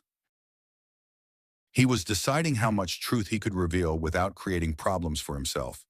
"Just like all partnerships," he said finally. "They serve their purpose, and then they end." Sarah pressed her advantage. How many partnerships have you had? David, how many women like me in Charlotte? Does it matter? David asked, his voice taking on a slightly harder edge. The past is the past. Sarah, what matters is the future, and specifically whether you're going to sign these papers or whether I need to explore other options for resolving our situation. Other options like what happened to Charlotte. David's smile turned cold. Charlotte chose to take her vacation. No one forced her to leave. But someone forced her to fall down those stairs, didn't they? The temperature at their table seemed to drop several degrees. David studied Sarah's face carefully, clearly reassessing his assumptions about her knowledge and intentions. I think you've been talking to the wrong people. Sarah, he said quietly, people who have filled your head with ridiculous conspiracy theories and paranoid fantasies. Have I? Sarah asked, her voice steady despite her racing heart. Or have I finally started seeing you clearly for the first time? David leaned back in his chair, his expression shifting from confusion to anger to something much more dangerous. You're recording this conversation, he said, his voice barely above a whisper. Am I? You're wearing a wire, and you've brought backup. This whole surrender act is just another manipulation. Sarah met his gaze without flinching. I learned from the best. David's mask dropped completely, revealing the cold, calculating predator that had been hiding behind the facade of the loving husband and successful businessman. You have no idea what you're dealing with, he said, his voice carrying a threat that made Sarah's blood run cold. You think your little support group and your amateur investigators are a match for me? I've been doing this longer than you've been alive. Sarah, I've buried people who were much smarter and much more dangerous than you. People like your previous wives. My previous wives understood their role in my life, David said. They played their parts until they were no longer needed, and then they moved on to whatever comes next. You could have done the same. You could have lived comfortably on your settlement and watched Lily grow up from a distance. But you had to be difficult. I had to protect my daughter. Your daughter, David laughed, but there was no humor in it. Lily is my daughter. Sarah, my blood, my legacy, my property. You were just the incubator I used to create her. Sarah felt rage course through her veins at hearing her child described as property, but she forced herself to stay calm. The recording devices were capturing everything, and David was revealing more than he realized. What about love? David, what about family? Love is a weakness that people like you use to justify your pathetic existence, David said dismissively. Family is a business arrangement designed to maximize genetic and financial advantages. Everything else is just sentiment. Is that what you told Jennifer Blackwood before you killed her, or Michelle Torres, or Susan Chen? David's expression went completely blank, and Sarah realized she had just made a fatal mistake. She had revealed that she knew about his previous identities and crimes, which meant she was no longer useful to him as a compliant ex-wife who could be bought off and sent away. You know what, Sarah, David said, his voice returning to that false warmth that she now understood was his most dangerous tone. I think our negotiation period has ended. It's time to move on to more direct methods of problem solving. He stood up from the table and dropped a $50 bill next to his untouched champagne. Enjoy your lunch. It's going to be your last meal in Los Angeles. As David walked away, Sarah realized that her plan had worked better than she had hoped. They had his confession on tape, his threats recorded, and his admission of multiple murders captured by multiple recording devices. But she also realized that she had just declared war on someone who had spent decades perfecting the art of making people disappear. Sarah remained at the table for exactly the amount of time Margaret had specified, then walked calmly out of the restaurant toward the car where Jane was waiting. She didn't run, didn't look over her shoulder, didn't show any sign of the terror that was coursing through her veins. It wasn't until she was safely in the car with the doors locked that she allowed herself to breathe. Did you get it all? She asked Jane. Every word, Jane confirmed, patting their recording equipment. Margaret's already on her way to the FBI with copies, And the journalist is standing by to publish everything if something happens to us. Good, Sarah said, looking back at the Chateau Marmont, where she had just signed her own death warrant. Because I don't think we have much time left. As they drove away, Sarah's phone buzzed with a text from an unknown number. You should have taken the deal. Now you've ensured that Lily grows up an orphan. Congratulations on choosing pride over your daughter's future. Sarah showed the message to Jane, who immediately called Margaret to initiate their emergency protocols. The final phase of their war against David Wellington was about to begin, and Sarah knew that only one of them would survive it. The FBI field office in downtown Los Angeles buzzed with activity as Agent Rebecca Martinez reviewed the evidence that Margaret Stone's team had assembled against David Wellington. Sarah sat in a conference room, holding Lily close while federal agents processed what amounted to evidence of multiple murders, financial fraud, and domestic terrorism. Mrs. Wellington, Agent Martinez said, settling across from Sarah with a thick file. What you've brought us is the missing piece of an investigation we've been conducting for 3 years. David Wellington, or whoever he really is, has been on our radar since 2021 when we started noticing patterns in suspicious deaths connected to tech industry whistleblowers. You've been investigating him, Sarah asked, relief flooding through her. Investigating someone, Agent Martinez corrected. The problem has been that every time we get close to identifying the person responsible, he seems to disappear into a new identity. But these recordings you made, combined with the financial evidence your sister gathered, finally give us enough to move forward. Jane looked up from her laptop, where she had been working with FBI cybercrime specialists to trace David's digital footprint. Agent Martinez, we found something else. David's been using his tech company as a front for money laundering operations that involve at least 6 different criminal organizations. What kind of organizations? Agent Martinez asked. Arms dealers, human traffickers, and what appears to be a network of contract killers, Jane replied. Wellington Technologies has been processing payments for consulting services that are actually payments for assassinations. Sarah felt sick. She had shared a bed with a man who made his living facilitating murder. She had carried the child of someone who treated human life as a commodity to be bought and sold. There's more, Agent Martinez said, pulling out a series of photographs. We've identified at least 7 women over the past 15 years who fit the same pattern as David's known victims.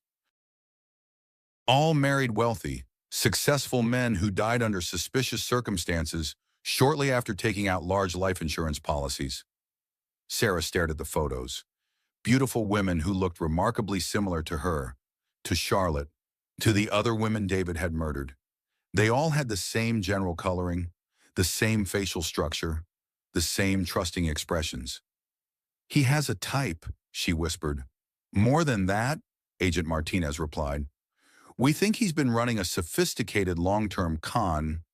He identifies wealthy, successful men with complex business interests, marries them, gradually takes control of their finances, and then eliminates them while making it look like accidents or suicides.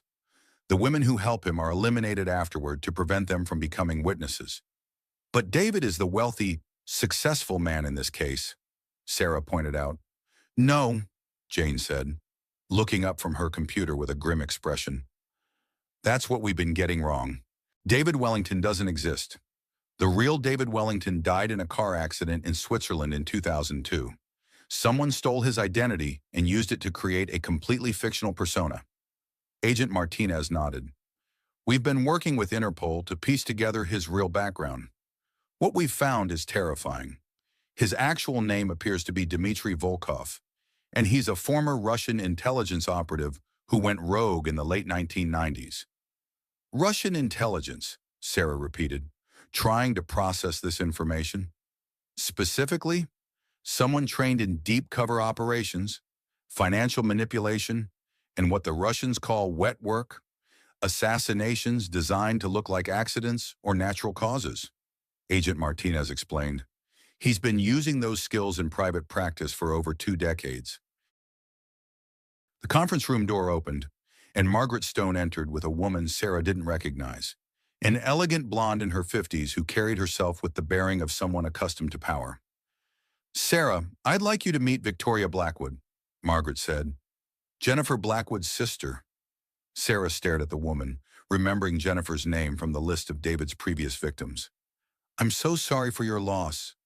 "Thank you," Victoria replied, settling into a chair with the grace of someone who had spent years in boardrooms and social events. "But I'm not here for sympathy. I'm here because I've been tracking the man who killed my sister for 5 years. And you've finally given us the evidence we need to stop him. You've been investigating David this whole time. David, Marcus, Alexander, Daniel. He's used so many names that I've lost count," Victoria said. "But Jennifer was my baby sister, and she didn't deserve to die because she fell in love with a monster." Victoria pulled out her own files, spreading photographs and documents across the conference table. Jennifer married him in 2018. Within 6 months, he had convinced her to change her will, take out massive life insurance policies, and give him power of attorney over her business interests. She owned a chain of luxury hotels that he systematically looted while she was pregnant with their child. "She was pregnant?" Sarah asked, instinctively holding Lily closer. "7 months," Victoria replied, her voice tight with controlled emotion. "He induced premature labor using drugs that couldn't be detected in standard toxicology tests. The baby died during delivery, and Jennifer died from complications 3 days later. The autopsy showed traces of exotic poisons that the coroner initially missed." Sarah felt tears streaming down her face as she realized how close she and Lily had come to the same fate. "He tried to do the same thing to me." "The pregnancy complications? The early labor? But you survived," Victoria said. "You and your daughter survived, which means you can help us make sure he never does this to another family." Agent Martinez spread out a map of the Los Angeles area with various locations marked in red. "Based on the evidence you provided and our ongoing surveillance, we believe Volkov is planning to eliminate all potential witnesses and flee the country within the next 24 hours. He has safe houses, escape routes, and financial resources positioned around the world." "What about Lily?" Sarah asked. "He threatened to take her with him." "We think he views your daughter as leverage," Agent Martinez explained. "If he can take her, he believes you'll never pursue him because you'll be too focused on getting her back safely. It's a strategy he's used before." Margaret leaned forward. "Which is why we need to get to him before he gets to Lily." "What are you proposing?" Sarah asked. Victoria smiled, and for the first time, it looked predatory. "We're proposing that we give him exactly what he thinks he wants. We make him believe he successfully eliminated you, which will make him confident enough to make the mistakes we need to catch him. You want me to fake my own death. We want you to disappear long enough for him to reveal his escape plan and his criminal network," Agent Martinez corrected.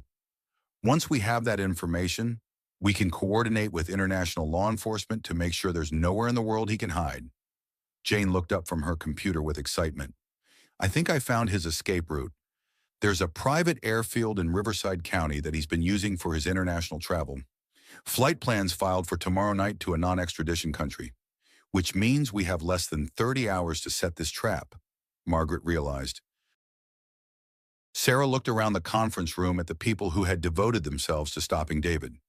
Agent Martinez with her federal resources, Victoria with her years of patient investigation, Margaret with her network of survivors, Jane with her technical expertise. They were asking her to trust them with not just her life, but Lily's future.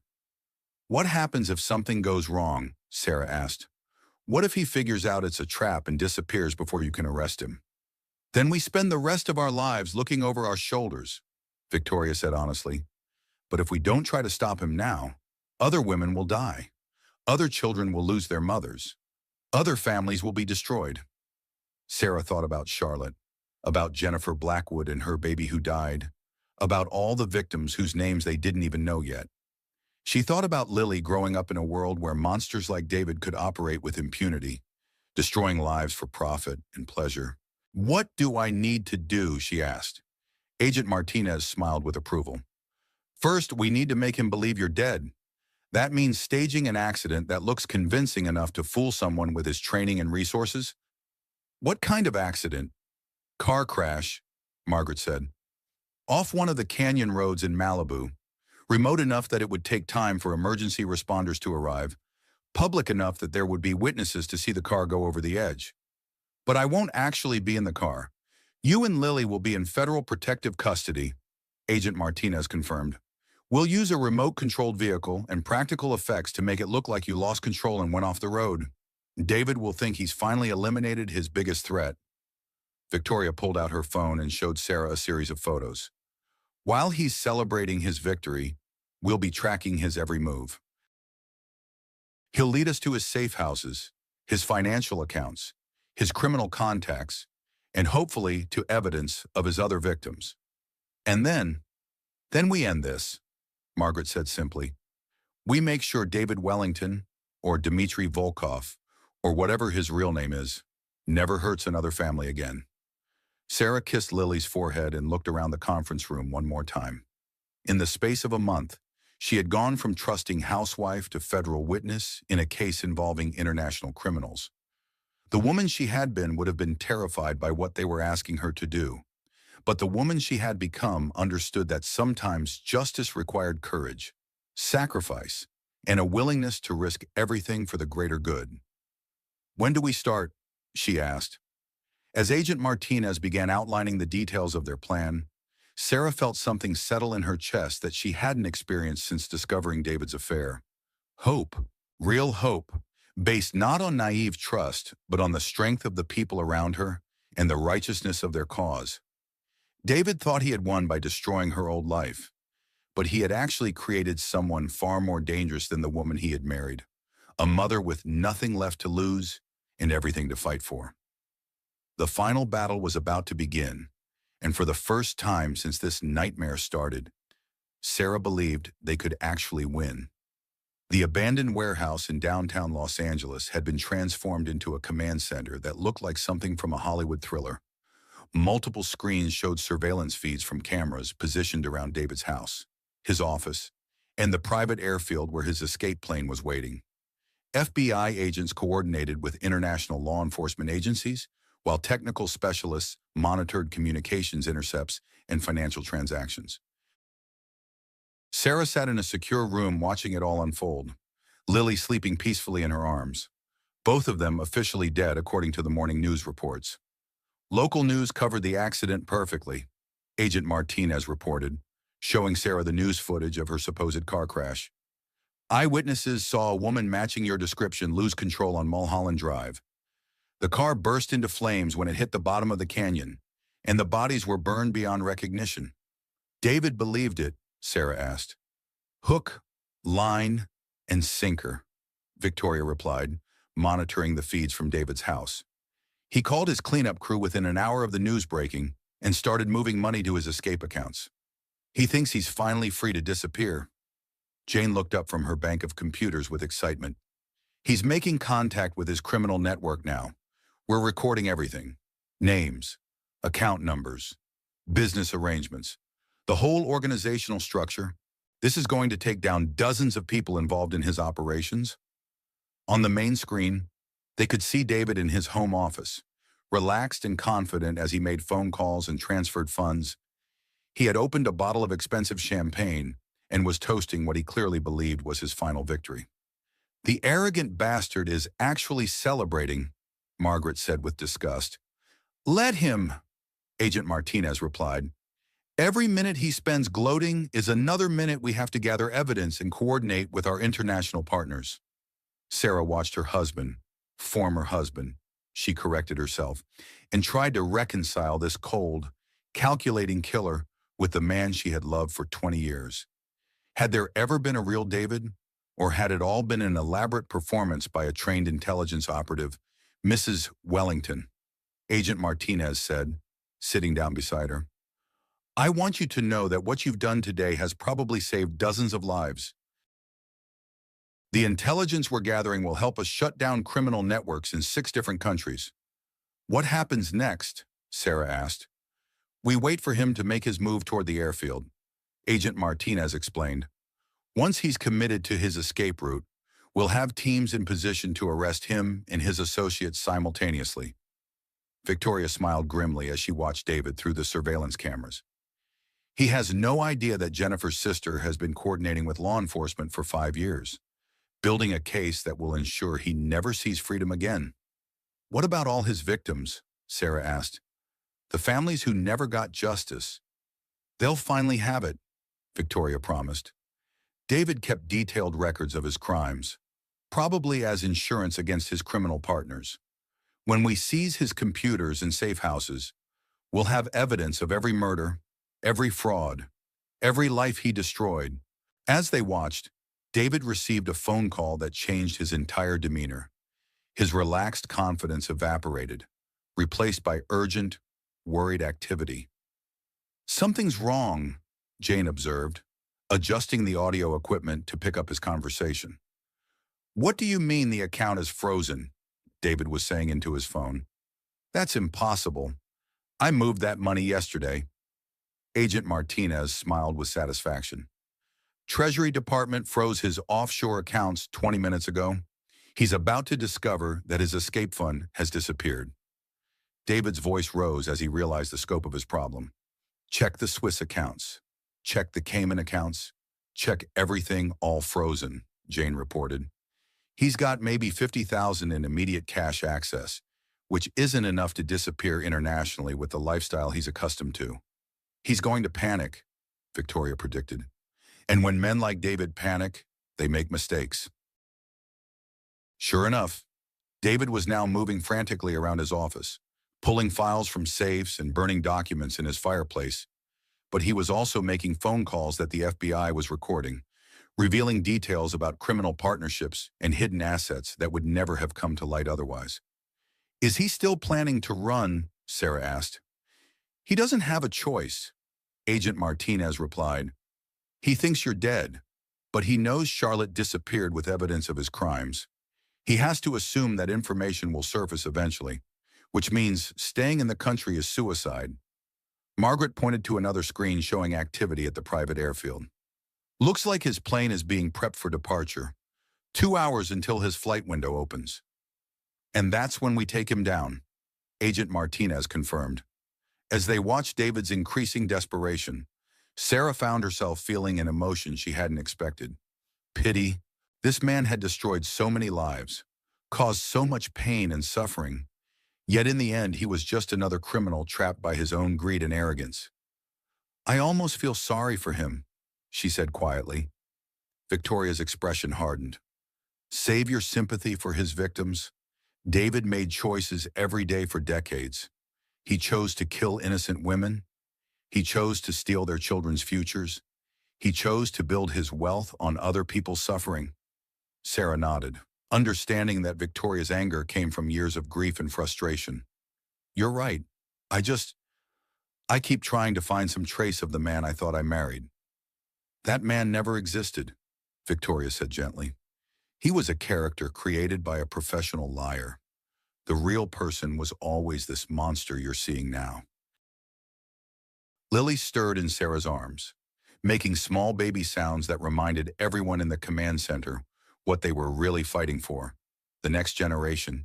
The innocent children who deserved to grow up in a world where predators like David couldn't operate with impunity. Mrs.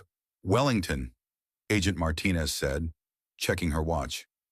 It's time for the final phase of our operation. David will be leaving for the airfield within the hour, and we need you to make one last phone call. What kind of call? From beyond the grave, Margaret said with a cold smile. We want him to know that his celebration was premature, that his victims aren't as easy to eliminate as he thought. Sarah looked down at Lily, sleeping peacefully despite the chaos surrounding them. In a few hours, this would all be over. David would be in custody, his criminal network would be dismantled, and she and her daughter would finally be safe. But first, she had to deliver the final blow to the man who had tried to destroy them. Give me the phone, Sarah said, her voice steady and determined. It's time to end this. As Agent Martinez handed her the secure phone, Sarah thought about all the women who hadn't survived their encounters with David. Jennifer and her baby, Charlotte who had died trying to make amends, the nameless victims whose stories they were only beginning to uncover. This call wasn't just about justice for her and Lily. It was about justice for all of them. David answered on the first ring, his voice tense with the stress of his deteriorating situation. "Hello, David," Sarah said, her voice carrying across the command center speakers. "Did you miss me?" The silence on the other end of the line was deafening. When David finally spoke, his voice was barely a whisper. "That's impossible. You're dead. I saw the news reports." "Death was always your specialty, not mine," Sarah replied. "Did you really think it would be that easy to get rid of me?" "Sarah, listen to me very carefully," David said, his voice taking on that manipulative tone she knew so well. "I don't know what game you think you're playing, but you need to stop this now. You have no idea how dangerous this situation has become." "Dangerous for who?" Sarah asked. "For you, good. You should be scared. David, you should be terrified, because everything is falling apart, isn't it? Your money is gone, your escape routes are compromised, and all your crimes are about to become public knowledge." David's breathing became audible over the phone. "What do you want, justice?" Sarah said simply. "For me, for Lily, for Charlotte, for Jennifer Blackwood, for all the women whose lives you destroyed for money and power." "You don't understand what you're dealing with," David said desperately. "The people I work with, the organizations involved, they won't just kill you, Sarah. They'll make you suffer first. They'll hurt Lily. The only person who's going to suffer is you," Sarah replied. "And the only person who hurt children was you, when you killed Jennifer's baby and tried to kill mine." "Sarah, please," David said, and for the first time, he sounded genuinely frightened. "We can work something out. I have money, resources, connections. I can make this worth your while." "The only thing that would be worth my while is watching you spend the rest of your life in prison," Sarah said, "which is exactly what's about to happen." She could hear David moving around frantically, probably grabbing whatever cash and documents he could carry. "This isn't over," he said, his voice hardening with renewed determination. "I've survived worse than you can imagine, and I'll survive this too. And when I do, I'm coming for you and that baby." "No," Sarah said quietly, "you won't. Because this time, you're not just dealing with an isolated woman with no resources. This time, you're dealing with the FBI, Interpol, and about a dozen other law enforcement agencies who are very interested in your activities." The line went dead as David hung up, but the damage was done. Agent Martinez was already coordinating with the teams positioned around the airfield, and surveillance cameras showed David loading a bag into his car with desperate urgency. "He's running," Victoria observed with satisfaction. "Right into our trap." Sarah handed the phone back to Agent Martinez and settled Lily more comfortably in her arms. In less than an hour, the man who had terrorized so many families would be in federal custody, facing charges that would ensure he never hurt anyone again. "How do you feel?" Margaret asked. Sarah considered the question carefully. She felt exhausted, relieved, angry, sad, and hopeful all at the same time, but mostly she felt something she hadn't experienced in months. Safe. "I feel like we won," she said finally. As they watched David's car speed toward the airfield and his waiting arrest, Sarah allowed herself to imagine the future that was now possible. Lily would grow up knowing that her mother had fought for justice, that sometimes good people could win against impossible odds. That family meant protecting each other no matter what the cost. The nightmare was almost over. The reckoning had finally come. 6 months after David Wellington's arrest, Sarah stood in the kitchen of her new home in Napa Valley, watching the sunrise paint the vineyard in shades of gold and purple. Lily sat in her high chair, babbling contentedly while Sarah prepared their breakfast. The peaceful morning routine felt like a miracle after everything they had survived. The house was everything Sarah had dreamed of during those dark months of fighting for their freedom. A sprawling farmhouse with panoramic views of rolling hills covered in grapevines. Far enough from Los Angeles to feel safe, but close enough to stay connected to the friends who had helped save their lives. She had bought it with part of the settlement money from David's seized assets, money that represented justice for all his victims. Good morning, beautiful girl, Sarah said to Lily, who was now 8 months old and developing her own distinct personality. She had David's blue eyes but Sarah's stubborn chin, and she seemed determined to crawl everywhere, despite Sarah's attempts to baby-proof their new home.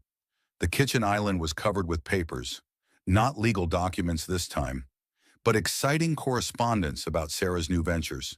Her memoir, From Betrayal to Billions, A Mother's Fight for Justice, had topped bestseller lists for 3 months running. Publishers were competing for the rights to her follow-up book, and producers were interested in turning her story into a limited series. More importantly, the Sarah Wellington Foundation for Financially Abused Women was now helping hundreds of women escape situations similar to what she had endured. The foundation provided legal assistance, emergency housing, financial counseling, and emotional support to women whose wealthy partners used money as a weapon of control. Sarah's phone rang, interrupting her peaceful morning. The caller ID showed Dr. James Mitchell, the pediatric surgeon she had been dating for the past 3 months.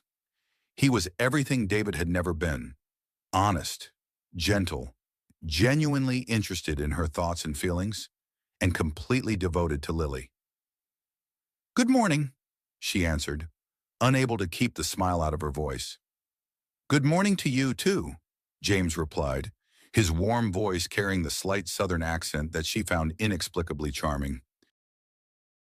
"Are you ready for our big day?" Sarah looked down at her outfit, a flowing sundress that felt both elegant and comfortable, perfect for what James had mysteriously described as a special picnic overlooking the vineyard. "I think so, though I'm still not sure what this surprise is all about." "Trust me," James said, and the word that had once triggered such fear and betrayal now made her feel warm and secure. "Just meet me at Sunset Point with Lily. I promise you won't be disappointed." After hanging up, Sarah spent the day working on foundation business and playing with Lily, who had recently learned to clap her hands and seemed to think it was the most amazing skill anyone had ever developed. The baby's joy and simple pleasures reminded Sarah daily of what really mattered in life. At 5 o'clock, Sarah loaded Lily into her car seat and drove through the vineyard to the highest point on her property, where a small gazebo overlooked the entire Napa Valley. The view never failed to take her breath away, endless rows of grapevines stretching toward mountains purple with approaching dusk. The perfect California landscape that represented her new beginning. James was already there, standing beside a beautifully arranged picnic spread with champagne, strawberries, and what appeared to be Sarah's favorite foods from their previous dates. He looked handsome in khakis and a blue button-down shirt that brought out his eyes. But more importantly, he looked nervous in a way that made Sarah's heart skip. "This is beautiful," Sarah said, settling Lily on a blanket where she could safely explore while staying close. "What's the occasion?" "The occasion," James said, dropping to one knee in front of her, "is that I love you, Sarah Wellington. I love your strength, your compassion, your intelligence, and your incredible ability to create beauty and hope from the worst circumstances. I love the way you laugh at my terrible medical jokes and the way you sing to Lily when you think no one is listening." Sarah's hands flew to her mouth as James pulled out a ring box, the diamond catching the golden light of the setting sun. "I know we haven't been together very long," James continued, "but I also know that some connections transcend time. You've shown me what real love looks like, not the manipulative, controlling version that hurt you before, but the kind that makes people better versions of themselves. Will you marry me? Sarah, will you let me spend the rest of my life loving you and helping you raise this amazing little girl?" Sarah felt tears streaming down her face, but they were happy tears this time, tears of joy, relief, and hope for a future she had never dared to imagine. She looked at Lily, who was clapping her hands as if she approved of the proposal, then back at James's earnest, loving face. "Yes," she whispered, then louder. "Yes, of course, yes." James slipped the ring onto her finger with hands that shook slightly, then pulled her into a kiss that tasted like promises and new beginnings. When they broke apart, Lily was still clapping, as if celebrating her mother's happiness. "There's something else," James said, settling beside Sarah on the blanket. I've been offered a position heading the pediatric surgery department at UCSF. It's a huge opportunity, but it would mean moving to San Francisco. I wanted to talk to you about it before I gave them an answer. Sarah considered this, looking out over the vineyard that had become her sanctuary. What do you think about commuting? This place has become so important to me, to my healing process, and the foundation is based here now.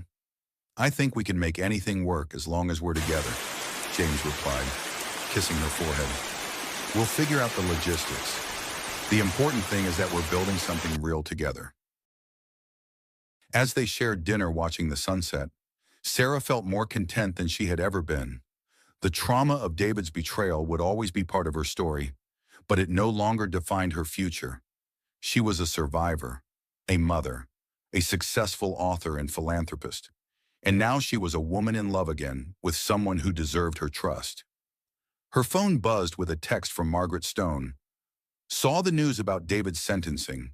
Life without parole, plus charges filed in 3 other countries. Justice served. How are you celebrating? Sarah smiled and typed back, getting engaged, we'll call you tomorrow with details. Margaret's response was immediate. About time, James is perfect for you. Enjoy every moment of happiness. You've earned it.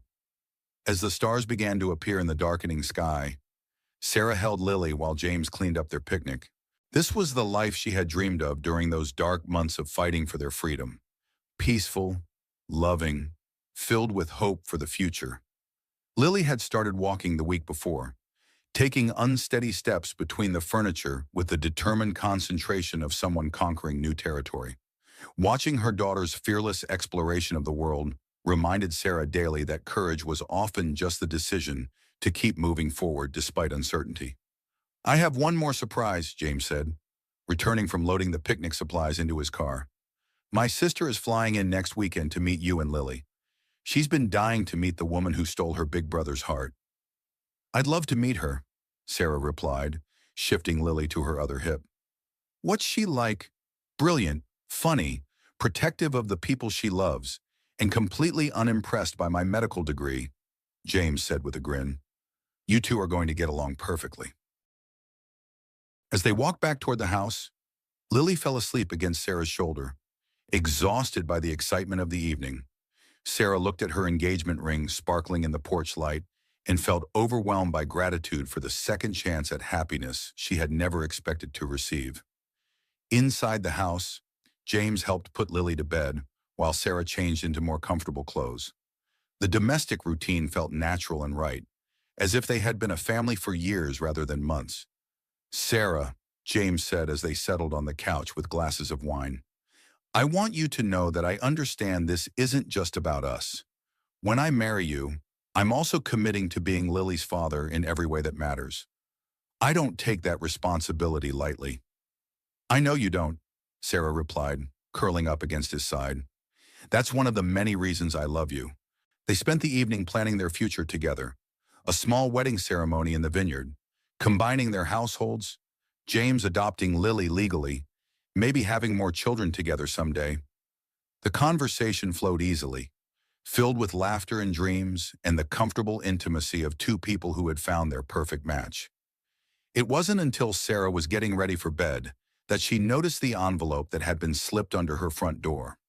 There was no return address, no postmark, just her name written in block letters across expensive paper.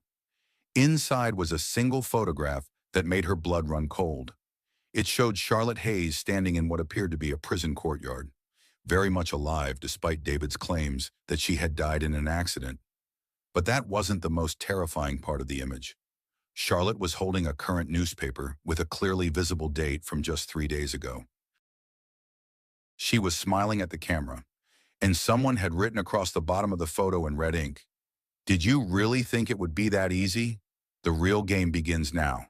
See you soon. Your best friend forever." Sarah's hands shook as she read the message again and again, trying to process what it meant. Charlotte was alive. Charlotte was free. And Charlotte was still playing whatever twisted game she and David had been orchestrating from the beginning. The phone rang, startling Sarah so badly that she dropped the photograph. The caller ID showed an unknown number, but somehow she knew who it would be before she answered. "Hello, Sarah." Charlotte's voice was exactly as Sarah remembered, warm, friendly, completely at odds with the menace of her message. "Did you get my little surprise?" "Charlotte," Sarah whispered, sinking onto her bed as her legs gave out. "You're supposed to be dead." "Death was always more David's specialty than mine," Charlotte replied, echoing the words Sarah had once used against David. "I'm much better at the long game, at planning and patience, and making sure my enemies never see me coming." "What do you want?" "What I've always wanted," Charlotte said. "Everything you have. Your money, your success, your beautiful new life, your precious daughter." David was always too direct, too violent. He thought fear and intimidation were the best weapons. "But I know you better than he ever did. Sarah, I know that the most effective way to destroy you is to make you destroy yourself." Sarah looked toward the nursery where Lily was sleeping peacefully, unaware that their world was about to be turned upside down again. "If you come near my daughter—" "Oh, I'm not going to hurt Lily," Charlotte interrupted. "I'm going to love her and care for her and raise her as my own after you're gone. She'll never even remember you." "Sarah." Just like she would never have remembered David if things had gone according to the original plan. "What original plan?" Charlotte laughed, and the sound was like broken glass. "You poor, naive woman. Did you really think you figured everything out? David was never the mastermind. Sarah, he was just another tool, another weapon in a much larger game. I've been planning your destruction since the day we met, building your trust so I could use it against you when the time was right." Sarah felt the familiar sensation of her world shifting beneath her feet, but this time she fought against the panic. She had survived David's betrayal and emerged stronger. She would survive this too. "Why?" she asked. "Because you had everything I wanted and you didn't deserve any of it," Charlotte replied with venom that had been hidden for over a decade. "Rich husband, successful business, beautiful homes, respect in our industry. You got all of that by accident, just by being in the right place at the right time. I had to work for everything, fight for every opportunity, claw my way up from nothing, and you just floated through life expecting everything to be handed to you." "That's not true," Sarah protested. "Isn't it? You never even questioned why I wanted to be your partner, why I was so eager to help you build your business. You just assumed I was your friend because I was nice to you. You never suspected that I was systematically stealing your clients, your designs, your husband, your entire life." Sarah closed her eyes, trying to process the magnitude of Charlotte's deception. "How long have you been planning this?" "Since college," and Charlotte admitted. "I've been studying you, learning your weaknesses, positioning myself to take everything you care about. David was just the first phase. The real plan was always much more ambitious." "What's the real plan?" "You'll find out soon enough," Charlotte said. "But here's a preview. That foundation you're so proud of. I've been gathering information about every woman you've helped, every vulnerable person who trusts you. Your memoir, I have evidence that will prove it's filled with lies and fabrications. Your new boyfriend, I know things about his past that will destroy his career and his relationship with you." Sarah felt sick. James has nothing to do with this. James Mitchell, pediatric surgeon, divorced, 2 malpractice settlements that were quietly sealed, a drinking problem that cost him his last position, Charlotte recited as if reading from a file. "Oh, and a gambling addiction that has him in debt to some very dangerous people. Did he mention any of that during your romantic courtship?" "You're lying." "Am I ask him about the patient who died during surgery while he was intoxicated? Ask him about the money he owes to bookmakers in Las Vegas. Ask him why he really moved to California and why he was so eager to attach himself to a wealthy woman with a tragic story that would rehabilitate his reputation." Sarah's engagement ring suddenly felt heavy on her finger. "Even if any of that were true, it doesn't change anything between us." "Doesn't it? How well do you really know James Mitchell?" "Sarah, how do you know he's not just another David, another predator who saw an opportunity to exploit a vulnerable woman. The line went dead, leaving Sarah staring at her phone in the darkness of her bedroom. Outside, the vineyard that had represented her new beginning now felt exposed and vulnerable. The security system that had made her feel safe seemed inadequate against an enemy who had been planning her destruction for over a decade. Sarah walked to the nursery and looked down at Lily, sleeping peacefully in her crib. Her daughter's face was perfect in the soft glow of the nightlight, completely trusting that her mother would keep her safe from all the monsters in the world. But what if the monsters were already inside their home? Sarah picked up her phone to call James, then stopped. Charlotte's words echoed in her mind, planting seeds of doubt that she hated herself for entertaining. How well did she really know the man she had just agreed to marry?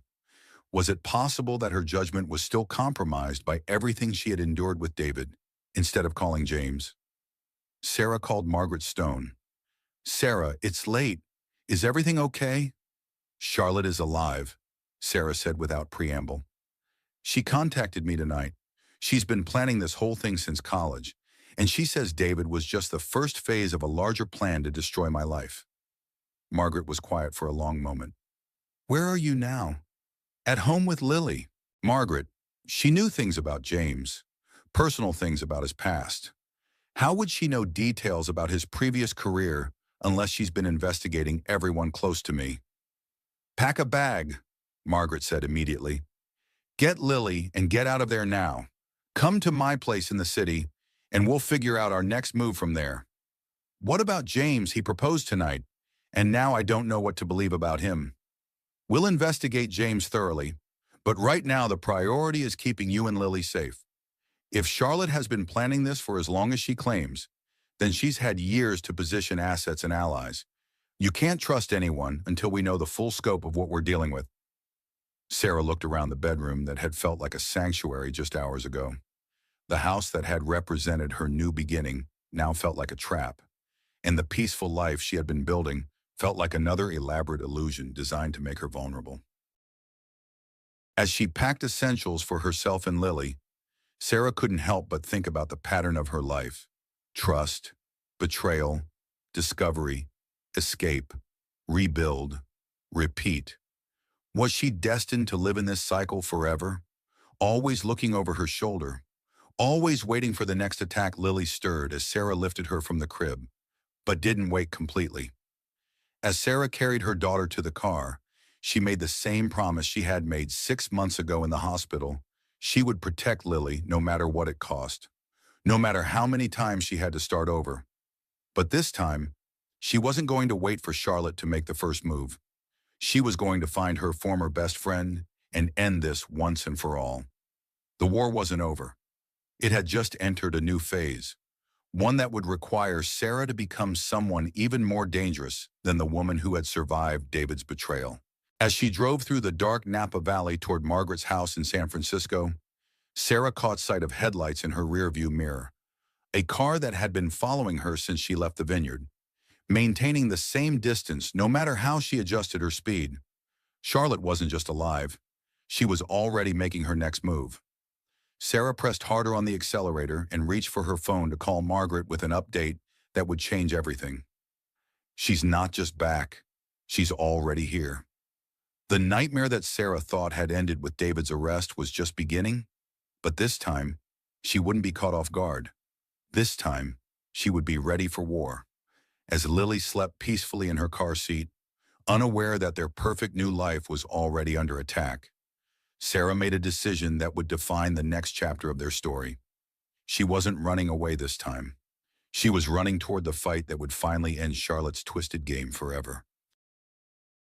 The headlights followed her through the darkness, and Sarah smiled grimly as she planned her counterattack. Charlotte thought she knew Sarah's weaknesses, thought she could manipulate her with fear and doubt. Charlotte was about to learn that the woman she had tried to destroy was now someone much more dangerous than she had ever imagined. The real war was just beginning.